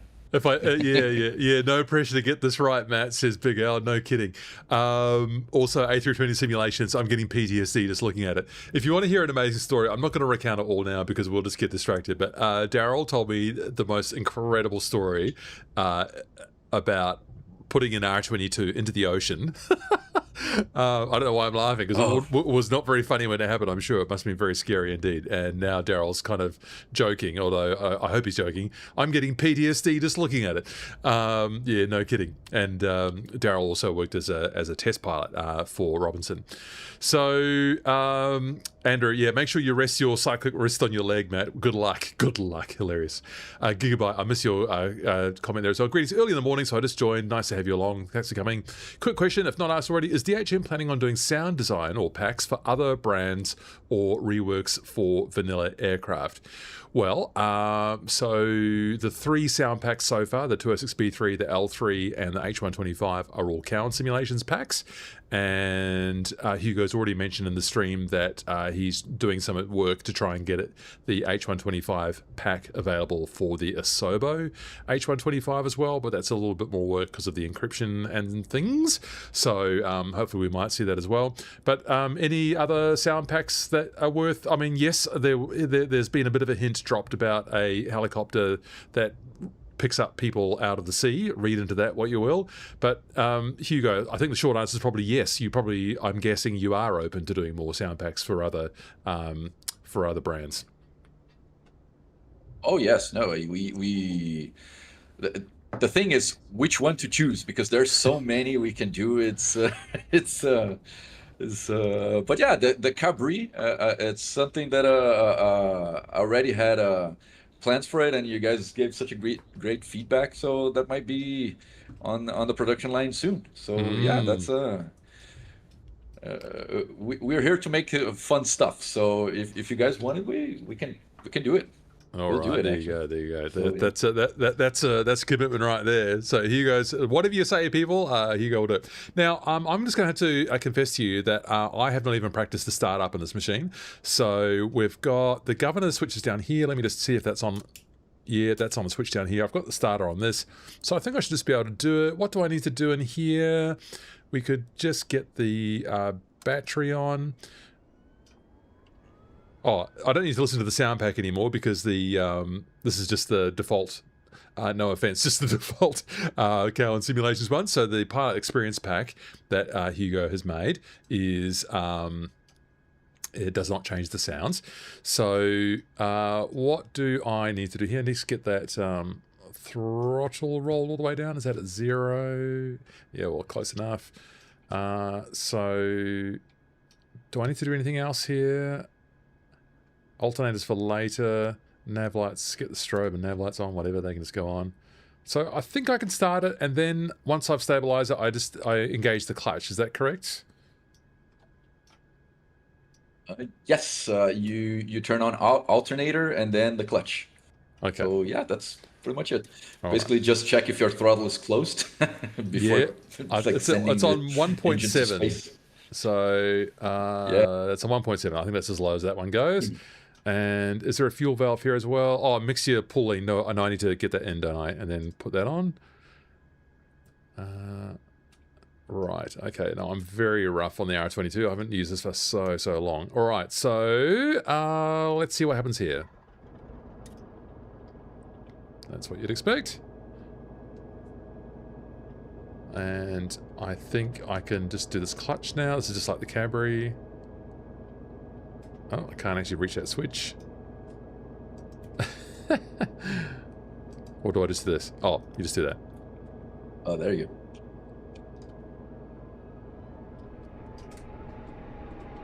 That classic sound. The Cabri has this as well.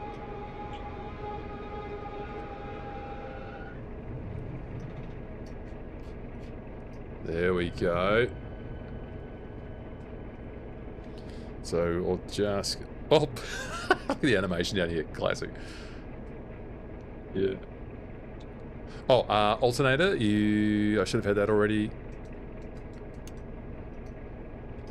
And I'll just start bringing up the throttle now. I'm not doing it. I'm not doing proper checks or anything. Oh, whoa. It's got the same engine as the Cabri, which always blows my mind.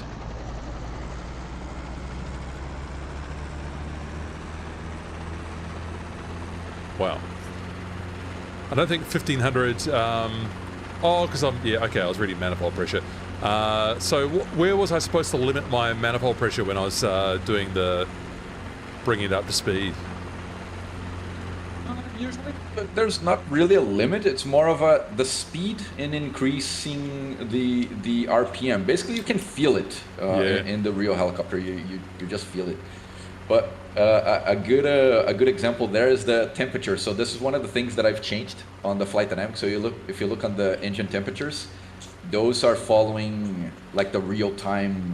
I actually calculated and synchronized the temperatures, so it should. I mean, of course, you went to full RPM, so you can actually see the cylinder head like going up really quickly there. So those are some of the details we put into the actual timing for temperatures and oil pressures and everything. It's been set to get it right. Faisal, we're not. This is just the default Cowan Simulation sound. So the DHM Pilot Experience Pack addresses aircraft realism and accuracy. So Hugo was just talking about how the flight model has been basically rebuilt from the ground up, so he hasn't used any of the original. He's redone it all himself. So I know for a fact that the cyclic is incredibly sensitive now. So wish me luck, people, as I look into the distance. I'll turn off that sign there, and we'll just bring ourselves up here. I'm ready on left. If you allow me, I can give you a hint on the Robinson, which is something I used to tell everybody, even the 505 and the Squirrel. The 125. When you're about to take off on the Robinson, just roll your cyclic, make a little circle, a tiny, like look down a little bit and look at your cyclic, and you move it just a little bit. That just keeps rotating the cyclic just a little bit, and the helicopter will tell you where it wants to go, because you're basically getting it out of the ground, shaking it a little bit, so it will give you a hint where it wants to go. All right, pulling collective. Oh, no pressure, Matthew. Oh. Ah! Yep, that looks like a student pilot. Well, it really jumped off the ground in the end. So let's see if I can just get back down to the landing spot again. I'm going to try and repeat all that, but do it better this time. It's incredibly sensitive in the center of the range. Incredibly sensitive. Yeah. People I can see them wanting to turn down the sensitivity, or maybe have extremity dead zone to give a little bit more gentleness in the middle, but it's very challenging. So I'm going to try and just get back down where we started. I'm skidding backwards. Oh no, I'm not. There we go. Oh my god, I'm exhausted. All right, stream's finished now. It was really fun, because what you've done there, it's exactly what we see students that already know how to fly, but it's the same catching up with the helicopter. That's really fun to see. I'm happy to see Great. that. I'm so glad. I'm so glad that it's entertaining for everyone involved. I'm so pleased. Oh, the wind's already picked up, and it's from 070, and I didn't check that before. So we are it's coming from my 11 o'clock, and it's now 12 knots. I'm just going to pick up again, and we'll just see what I want to do. I needed quite a bit more left cyclic than what I expected. Whoa. There we go. So it's not quite as bad the second time around. Let's just see if it wants to. I want to see if it's going to just wear the cock into the wind, which I think is from about there. Oh, there's the windsock actually. That would be easier. This will be a nice little test, actually. I'm just going to... Actually, do you know what? I'll hover taxi properly. Oh, my God, it's so sensitive in the middle of the range. Oh. Yeah, you just have to feed it little suggestions, and you don't really control the cyclic at all in the R22, do you? You just kind of just suggest where you want it to go. Yeah, we call it skin movement. You basically just move your hand in the skin of your leg. it's almost telepathic motion to get the, you just think it and then it happens. To fly. Yeah. Yeah. No kidding. Oh boy. It's not quite as relaxing to fly as the H125, I'll tell you that. So I'm going to do a little test here around the windsock just to see what the performance is like into the wind. So the governor is on, of course. I might just be interested to see what the manifold pressure here does as I just try and hold my distance from the windsock here. Whoa. Yeah, you feel you're alive, that's for sure. Yeah. So, I'll get the wind coming in through the back of the tail rotor. Yeah, there's the manifold pressure coming up. We had a little spike there. Yeah, the pedals actually, this flies really like the Cabri. The pedals are really sensitive. Oh yeah, extremely sensitive. But it's not in a sense of sensitive per se, but more in responsiveness. It responds very quickly. Yeah. And we'll just it's a pretty light aircraft. It sure is. You certainly feel it like this. We need to find those cattle again. So yeah, there's the manifold pressure going down now because we've got a effective translational lift going into the tail rotor now. So that's good. So then a little bit of a spike there as I let go of the left pedal. Oh boy, oh boy. Oh, you get tense flying this machine, don't you? Yeah. So you're Pilot currently Experience Pack. Yeah. So you're currently doing some training in the R22, is that right, for your instrument rating? Yes, I'm doing it, and basically I go through the same thing that you're going through right now because I fly the 505, which is a very docile, heavy helicopter, and when I get into this little demon, as we call it, it's rodeo on the first takeoff. It's like, oh my god, I don't know how to fly anymore. It humbles any pilot.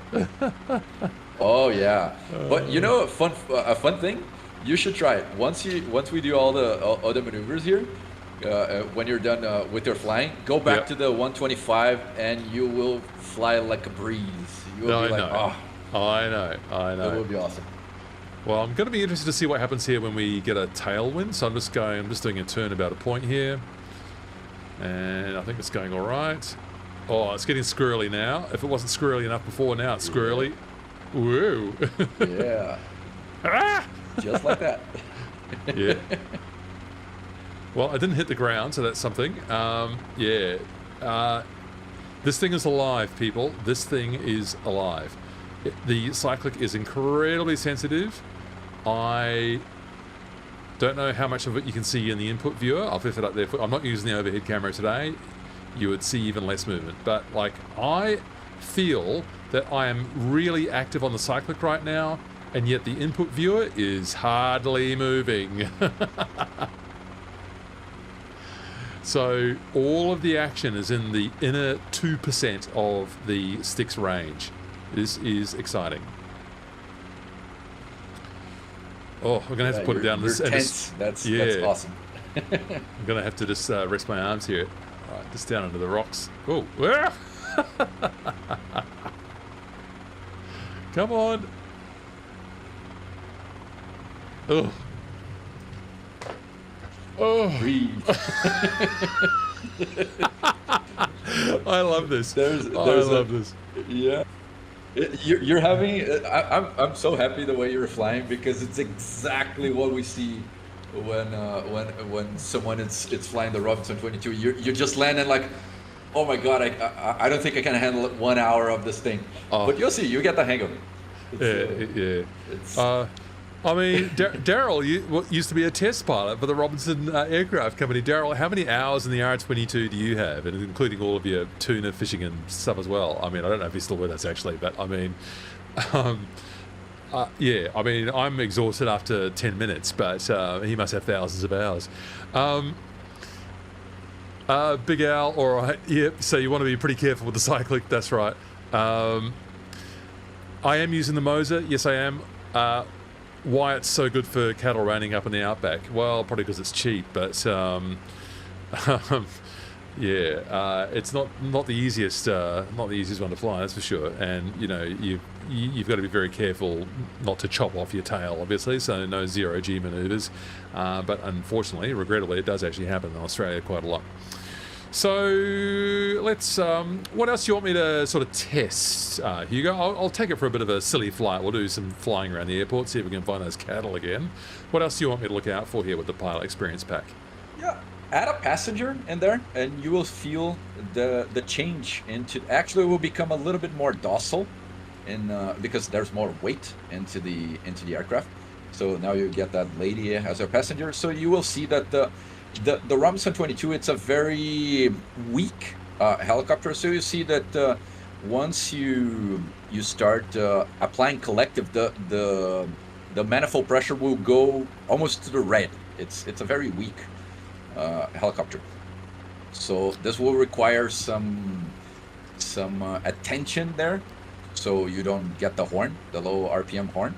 Right. And a hint that I can give you, as we do with a flying student, is drop your hand. It's try to keep your hand as steady as possible, even if the helicopter is shaking a little bit. Steady your hand and let it do its thing. Yeah, no kidding. Like you move it like 1/4 of a millimeter, and then you're flying out of control. Virtue, some great handling, Matt. You're very kind. You just think anti-ballon. Fly without the governor. No, I'm not going to fly without the governor. Although I know it's a lot of fun. I actually really enjoy flying the CH1 without the governor. That actually feels like a much more authentic experience. Right. So let's see what happens here. The helicopter is now slightly overweight. I'm looking into the distance. I'm ready with the left pedal. I'm ready with a bit of left. Whoa! There you go. It does feel quite different. Yeah, it was actually a bit nicer to pick up, even though I still didn't do it perfectly. Actually, do you know what? This time I'm going to go around this way, which I think the helicopter should find harder. Oh no, it'll be left pedal, won't it? So maybe it'll be better this way. Oh, actually, the left side is harder. You're getting the tail rotor into the VRS, and it will just become like crazy. Yeah, so this is its most dangerous point here, where we've got the wind coming from the right. So we'll just continue around a bit more. I'm just trying to be... Whoa. Trying to be... Yeah, there you go. Yes, it's a little bit more squirrely with the tail in there. Oh my god, what a mess. I also changed my grip halfway through there, which was a bad thing to do. So let's just try and reset it. Well, I'll tell you what, it's a live experience. All right, one more time. I'll try to make it slightly less disastrous than the previous. At least we didn't hit the ground. You're having an experience that it's exactly what I want. At first, it should be an experience that it's overwhelming. Yes. Like the real aircraft, to a point where it's not fun. You're almost doubting yourself, right? That's actually on purpose. I wanted to give you exactly that. Oh my God, am I going to be able to handle this thing? It's completely out of control, right? But you're getting the hang of it. And that's the idea that I want to bring with the true, like, that's why I call it Pilot Experience Pack, because you're gonna go through all the emotions there, right? Like you're doing right now. It's you see, you're already getting better at landing. All the emotions. You're gonna be laughing. You're gonna be crying. Yeah, there you go. You see? Oof. Big Al, so the passenger and pilot weight will change the flight handling. Absolutely it will. Absolutely it will. I noticed the difference there.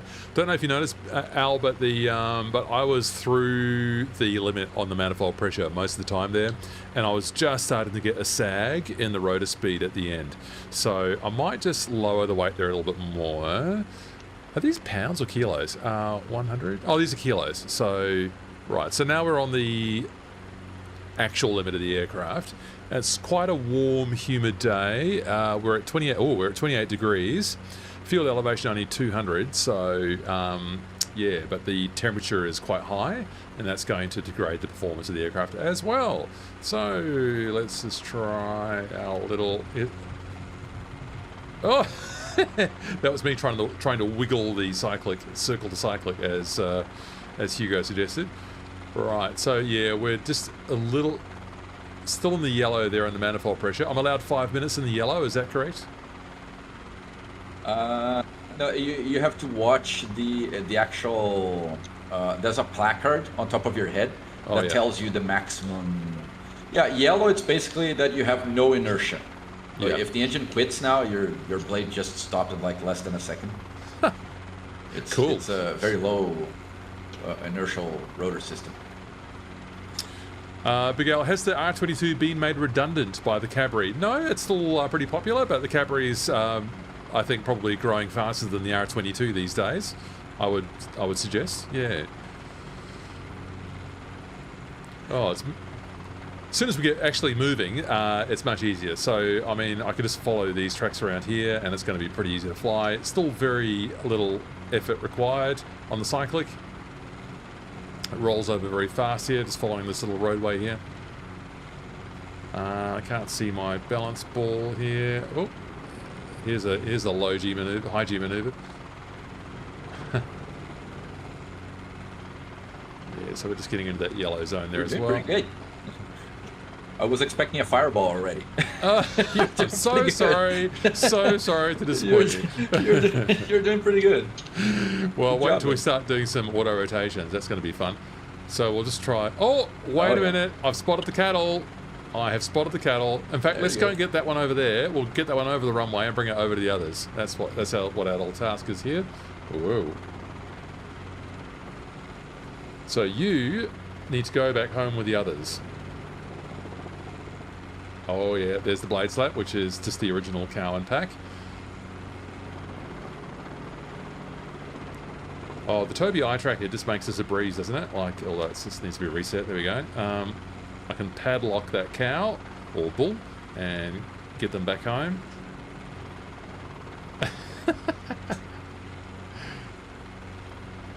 I mean, this is fun. Authentic Australian experience there. Authentic Australian experience. See the VRS. Yeah, well, that was the tailwind as well. Yeah, well, I think it bites you. It really does. In fact, that was so scary. I might just try and make it do it again. So let's get back around here. So low speed. We've got a tailwind here as well, and there we're falling out of the sky now. Just move out of here, and then we rescue it. And a nice bit of blade slap as well. I could do with a bit more shaking in the Moser stick. I've got the Moser stick a bit tight at the moment. Probably needed a bit looser to be more realistic with the R22, but I'm still enjoying this. Let's just try one more VRS, but this time into the wind.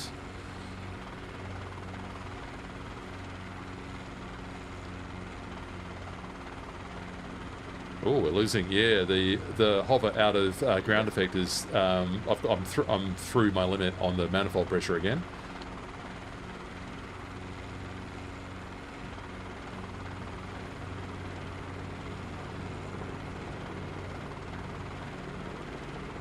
So I haven't quite induced the vortex ring. Motions in one flight. Yeah, well, it's a lot of stuff going on, but we didn't quite achieve the vortex ring that time, probably because I was getting the headwinds, so I could just reverse it again and try that.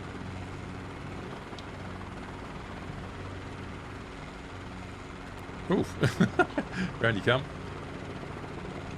Oh yeah, it's really scary with the tailwind, I tell you. You wouldn't want to do too much of this in real life. Whoa! Yeah, I can't even hold a heading with the tailwind. That is really quite exciting. Yeah. Oh boy. I'm flying it like a cattleman. Flying it like a cowboy. Oh boy. So what have we got here? It's a bit hard for me to deal with the chat when I've got such a live wire of a helicopter to handle at the same time. So let's just get that back down. Right. So I take it you can fly a master of the R22. You can fly any heli, Big Al. Yeah. If you can fly an R22 nicely, I think that's what Hugo said before. You can fly just about anything. I believe it. Gary, in the sim short... Yeah, sorry, go ahead, Hugo. No, go ahead. Oh, I was just trying to figure out what Gary was saying. In the sim, sure. In reality, hell no. Not quite sure what you mean. Was that about the realism or not, Gary? I'm not sure. Big Al, VR even better? Oh yeah, we need a train pilot in sim. Oh, an instructor sitting beside you telling you what to do. Yeah, that's right. Well, I've kind of got Hugo, and we had A320 simulations before berating me for not doing a good enough auto rotation. Speaking of auto rotations... Yeah, time to try it. But what I was going to comment to you is that there's a saying, right, that the helicopter beats the air into submission, and the Robinson beats the pilot into submission. So it's teaching you how to fly by beating you to death. Yeah, that's how I felt when I was doing that hovering before. So what did you have to change to get the auto rotations working properly, Hugo?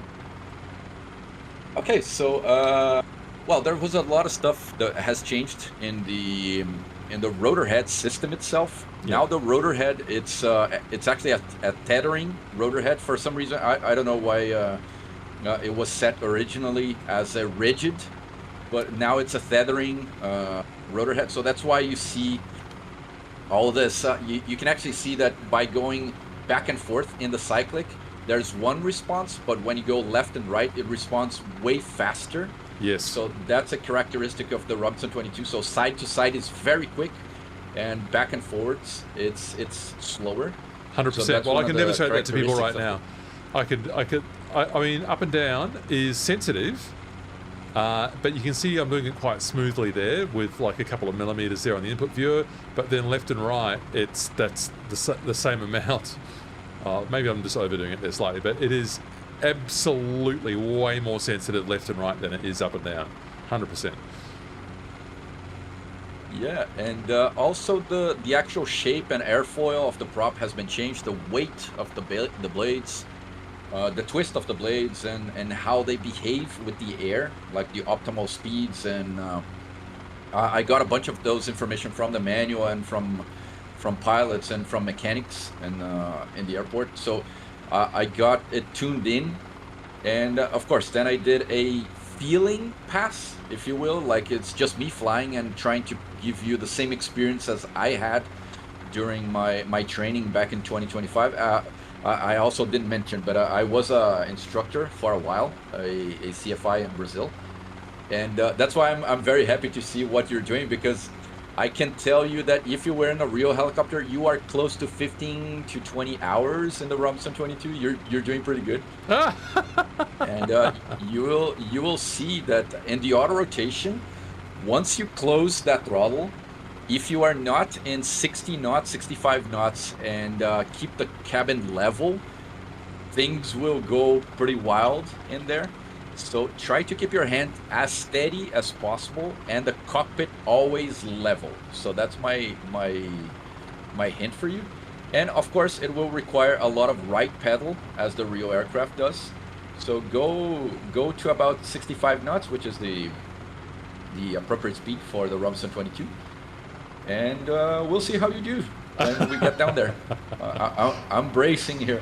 Yeah, well, this would be... You do good. You'd be pretty scared if you were doing this in real life. Okay, so we're going to go governor off, and we are going to now... All right, so throttle collector goes to the floor, and we're getting fast. And we're way too fast. Go. Keep the cabin level. A little bit of collective. Yeah, because we're at a rotor overspeed right now. Adding collective.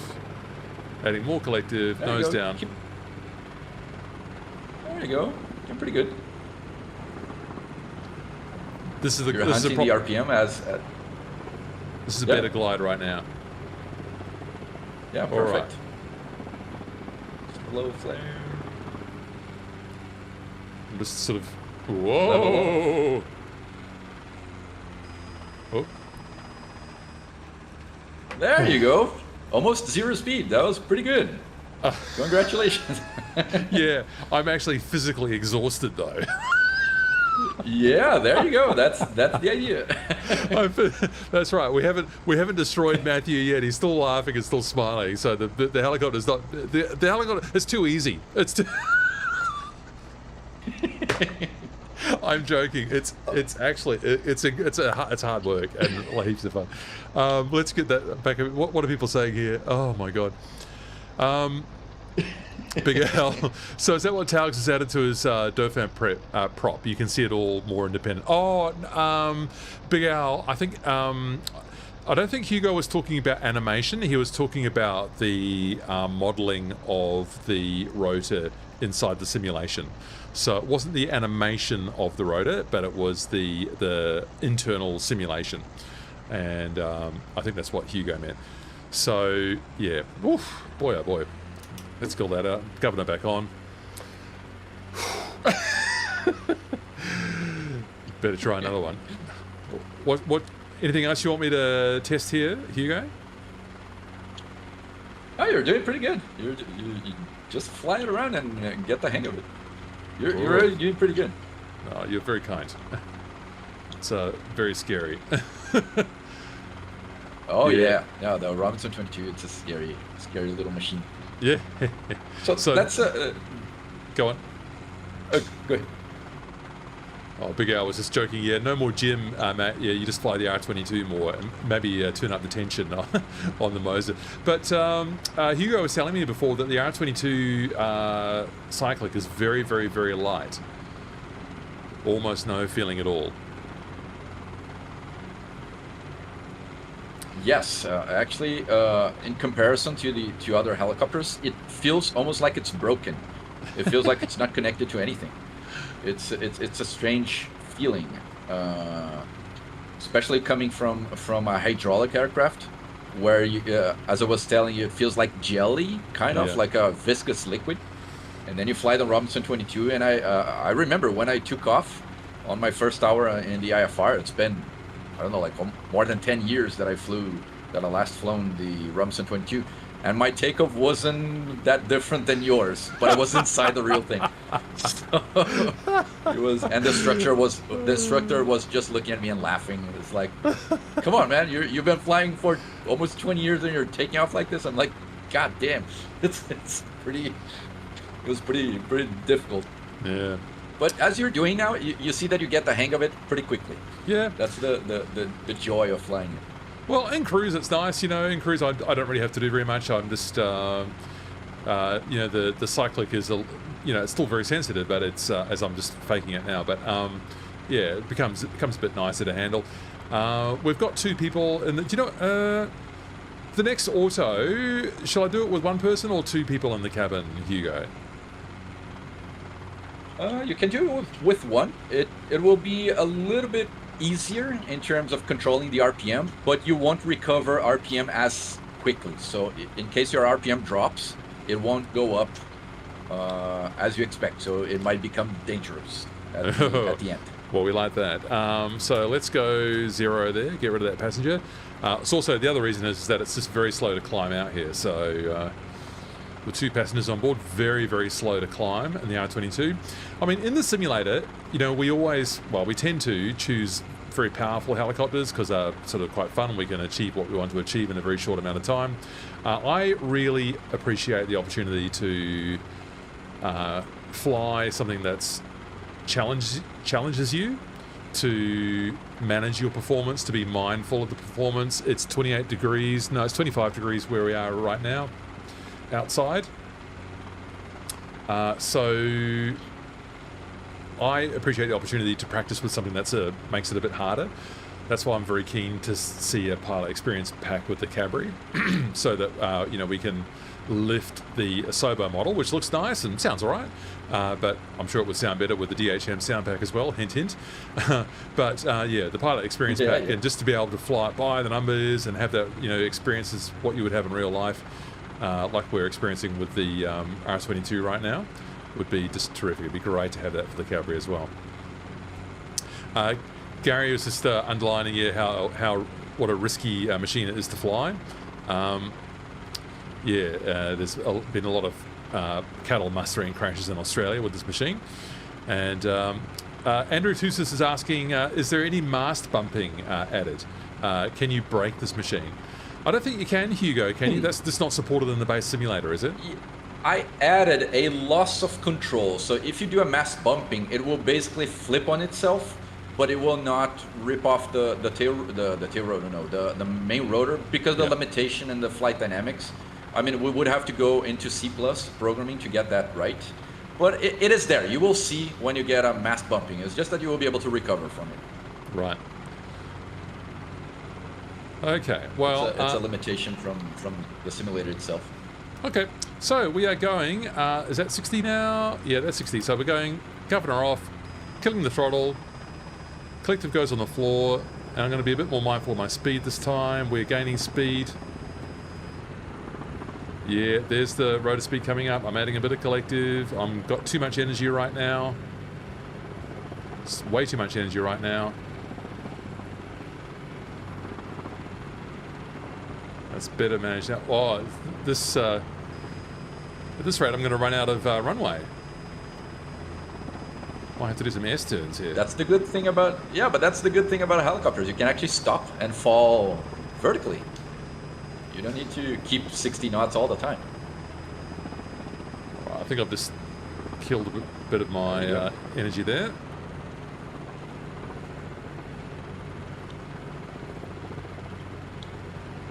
Oh, yeah, it's gliding. It seems to be gliding a lot further this time with only one person inside.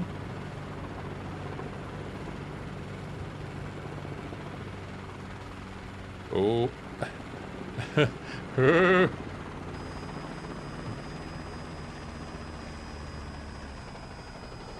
Oh dear. Yeah, no inertia in there. You see how it bites you if you if you let it go just a little bit. That wasn't very good. You did a pretty good job. Do you think so? I'm impressed. Yeah. I'm impressed. Well, I thought it had hit the ground. I didn't get any sound, and and then I ended up another 2 or 3 feet higher. And that's not really how you want to do it in real life. Big Al, when you get a collective, Matt, you will really get the feel for helis, sure. Big Al's very supportive of me getting a collective controller. I'm just using the throttle on the desktop right now. I do intend to get a chair onto which I can mount a proper collective and do that nicely there as well. Oh, breathe.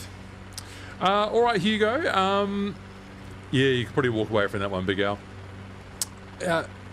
Any last suggestions of things that we should check with the? Oh, we should get that governor back on.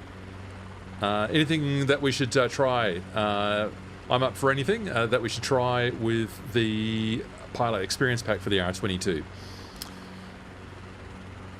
What I would recommend you is do the square. You know the square maneuver that we do on the Robinson during training.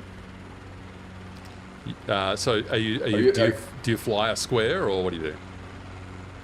Yeah, basically you go to the runway's end there, to the threshold, and let's go to those lines there.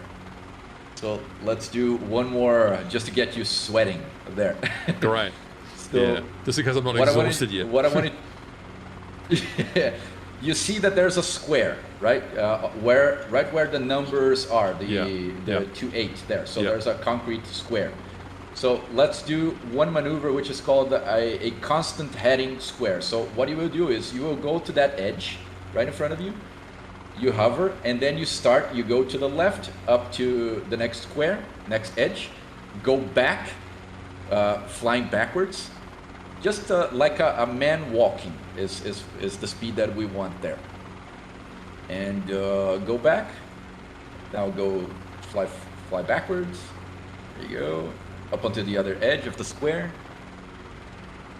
You're doing pretty good. This is the scariest one. Yeah, you're doing pretty good. There you go. Now go right.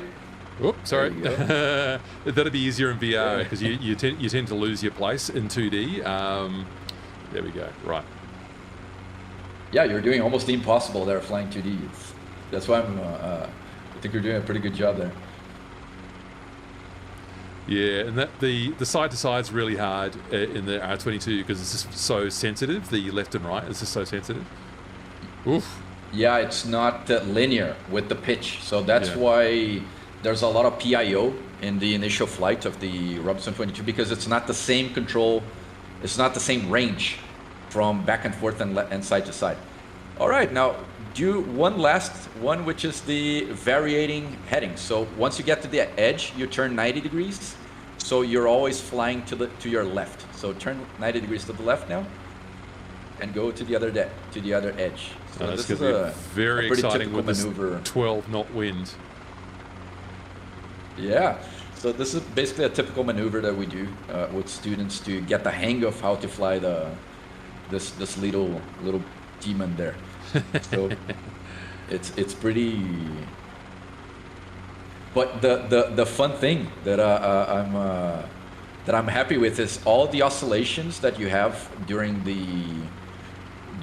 this maneuver. What you're doing there, it's what a normal student does. It's what we see in real life. Yeah, it's very challenging, and now I've got the tailwind, and it's going to be it's horrible. Yeah, it's the.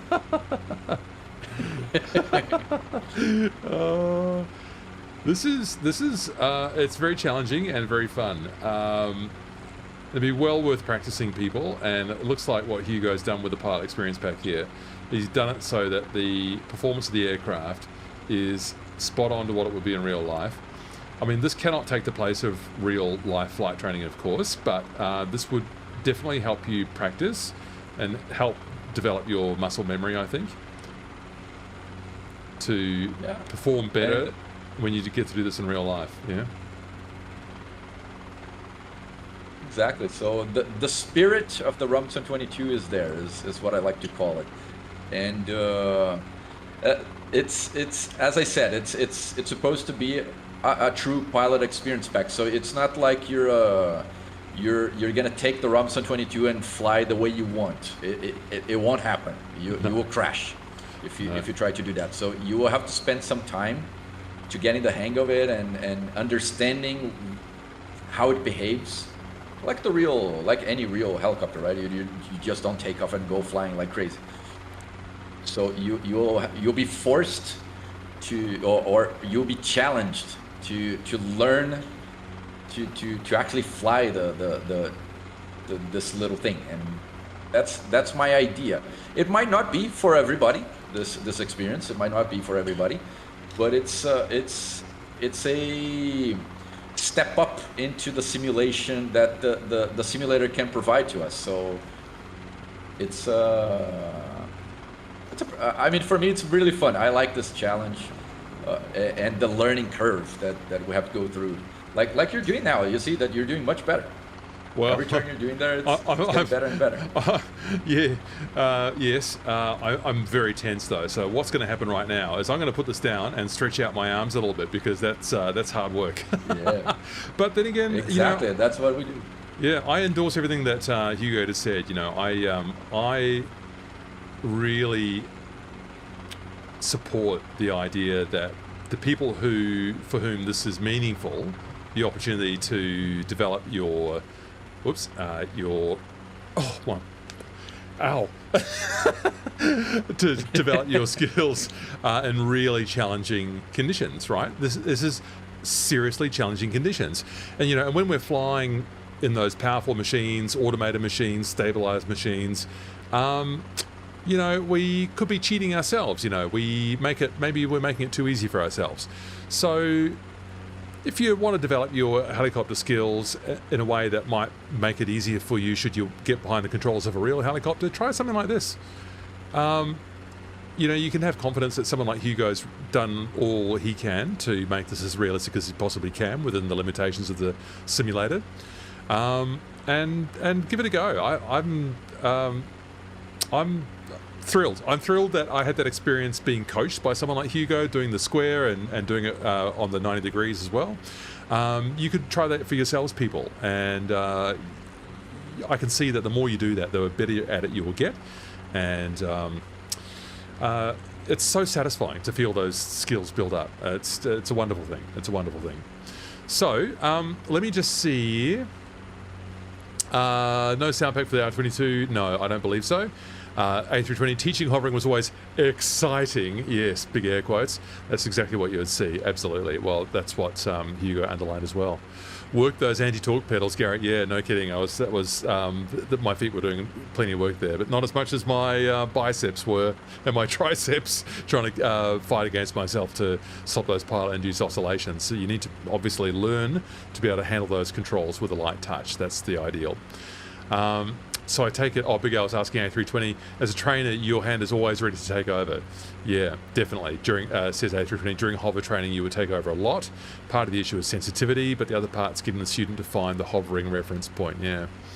100% true that the R22 would be one of the most difficult aircraft you could ever fly. And Hugo has made it even more realistic. People, you're welcome. Wow. What an experience. Yeah, I had fun. I had lots of fun watching you flying it. It was really good. I really have to tell you that you did a great job there. Really thank you. You're very kind. I was going to see if I could find those cattle. Last call for questions, people. So we've been on for 2.5 hours, so we'll wind it up soon.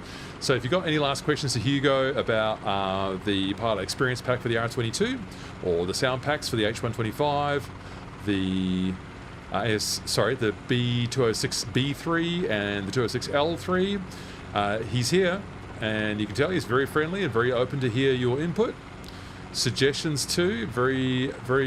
I'm very grateful to hear that Hugo is very open to hearing what people want, and trying to make that a part of what the future of our simulation might be.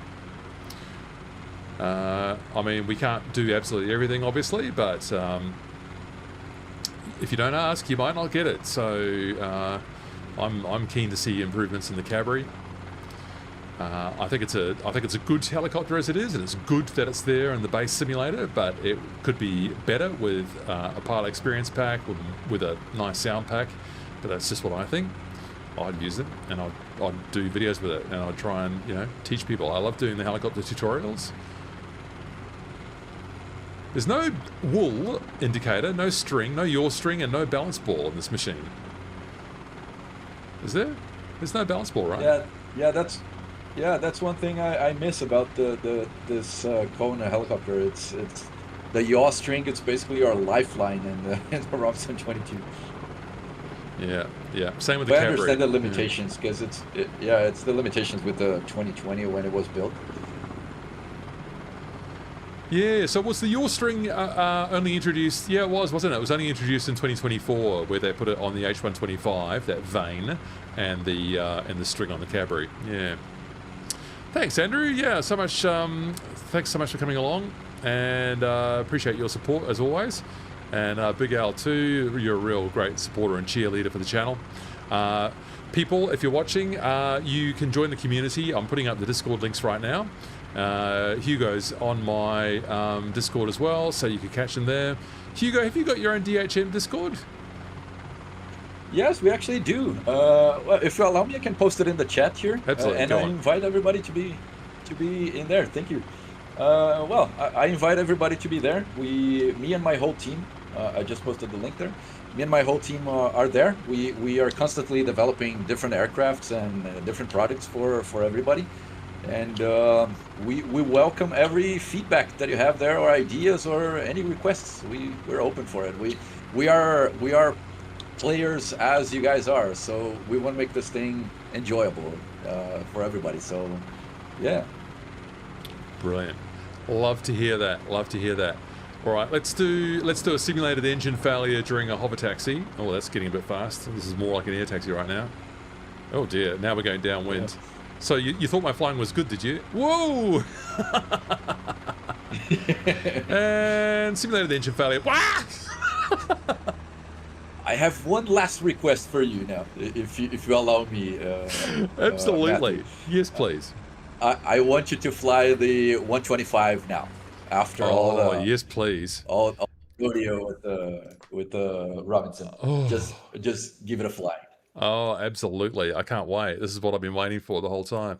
By the way, people, this tripped me out before. I was just telling Hugo about this before. I don't know whether it's because of the Pilot Experience Pack or whether something else has changed, but the R22 for me comes up under Other and not under Helicopter. So I'm not sure if that changed because of the Pilot Experience Pack or something else, but just be aware of that. I had a bit of a panic about 5 minutes before the stream because I couldn't find the R22. So that was not much good. I feel relaxed already. Yeah, you're in the debriefing room now. Yeah, this is rethinking your life choices. Yeah, that's right. Yeah, core maintenance. Yeah, after I slapped that down with the simulator failure during hover taxi, it just goes straight onto the ground. You just have no time to. Oh, it hasn't loaded properly.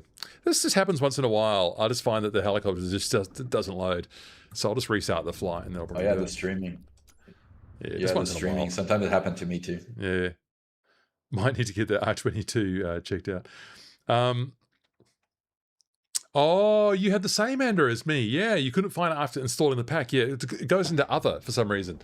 So, Hugo, that might be something to sort of check out as well if you can. Yeah, this is something. It didn't happen on my computer, but Andrew, if you get into our Discord, we can investigate with you and see what's happening there. I might have an update to do there.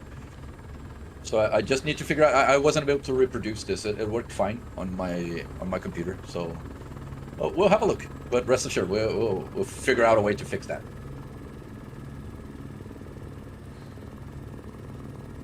Hang on, does this go right or left? What am I doing? That's an even worse pickup. The stick's slightly out of trim. My sticker's in a weird position. I might just have to do that again. Oh, it's big and slow and heavy, isn't it? The H125 compared to the R22. Big and slow and heavy. You learn to appreciate, right? It's like a 737 compared to a Cessna. You learn to appreciate big machines then. Yeah. All right, so what did I do wrong there? We'll reset that stick again. I almost need nothing, because we've got quite a strong headwind now. Well, 12 knots. I need a bit of forward cyclic, and then that's it. I don't really need any pedal either, because it's just weather vaning right now. So, there we go. Oh, let's just do a little run down the runway. Oh... What a dream. Exactly. I do the same thing when I fly the 505. Relax. It's like what it's like for you when you get back in your 505 after doing your instrument training in your R22. Yeah, I fly the 505 to the school, and then I do my rodeo on the 22, and then I fly back with the 505. I do exactly I mean to the line what you've just done there. It's like, oh my god. What a relief. Gary, how flying rude. Is not have hard. You been on the wine mat? I have not touched any wine or anything else today. How dare you? It might have looked like I was drunk, but it was an R22. That's why. That's my excuse. As Hugo will back me up. Yeah. All right, so yeah, you don't even realize how fast you're going. That's 60 knots. That's as fast as I ever got in the R22. So a little quick stop here.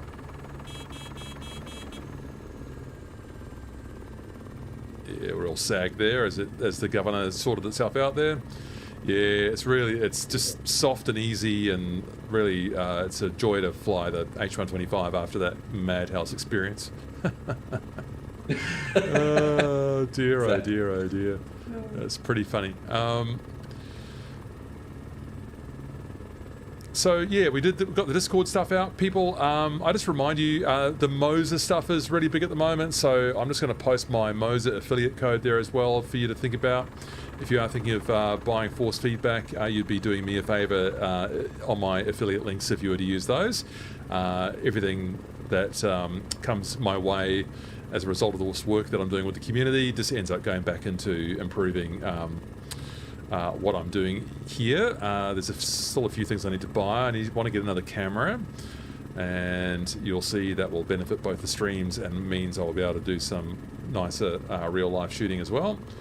So yes, people, so if you feel like supporting the channel, you can do it by using those affiliate codes to purchase, and I will just put in the support comment there as well, whilst also trying to fly the square, which is very irresponsible of me. There is the support links as well. So I'd love to see you along with the newsletter if you're able to subscribe to that as well. Getting quite a good response on that these days. And this is still hard flying it with the tailwind, I got to tell you. It's definitely not as much of a bucking bronco as the R22 was, but yes, very soft and easy machine to fly the H125 after that experience.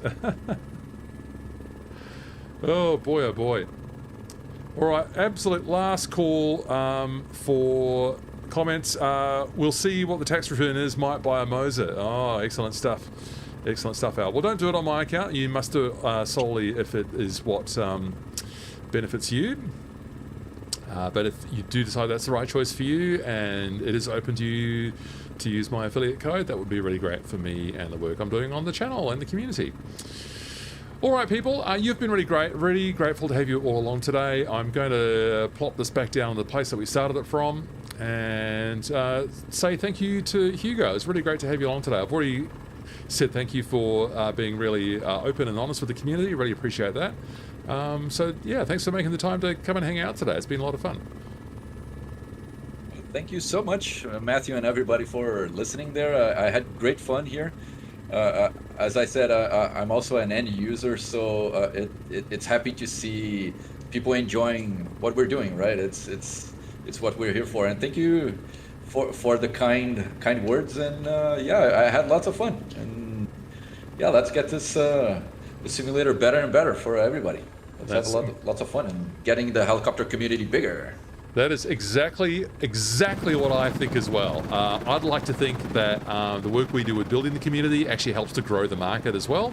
I have no facts to really back that up, but I just get a sense that, you comment that Hugo made earlier on about how we've always been like this little weird little corner of flight simulation. I'd like to think that we are growing the community, growing the market, and I'm here for it as well. I think it's a symbiotic relationship that we all have with each other. The more that we can showcase and reward the good work of developers who are really adding to our experience, the better it is for everyone else as well. So 100% agree. All right, well, we're all in furious agreement about that. So, Hugo, what's going to happen is I'll let the stream play out for a minute, and you can just hang in there and just put yourself on mute, and we'll catch you soon. So, people, thanks so much for joining us today. Say goodbye to the people, Hugo. Hey, everybody. Bye, and it was great fun. It was a pleasure to fly with all you guys there. Thank you. That's awesome. Thank you so much, Hugo. So, people... Oh yeah, Andrew, you're a fixed wing pilot in real life. I didn't actually know that, Andrew. But choppers is where it's at. Lol, 100% agree with you. Didn't know that you were flying fixed wing in real life. Yeah, thanks very much, Gary, too, for those kind thoughts. All right, people, take care. Oops, I'm going to let the stream play out, and we'll catch you again real soon. Thanks so much, people. Take care. Bye now.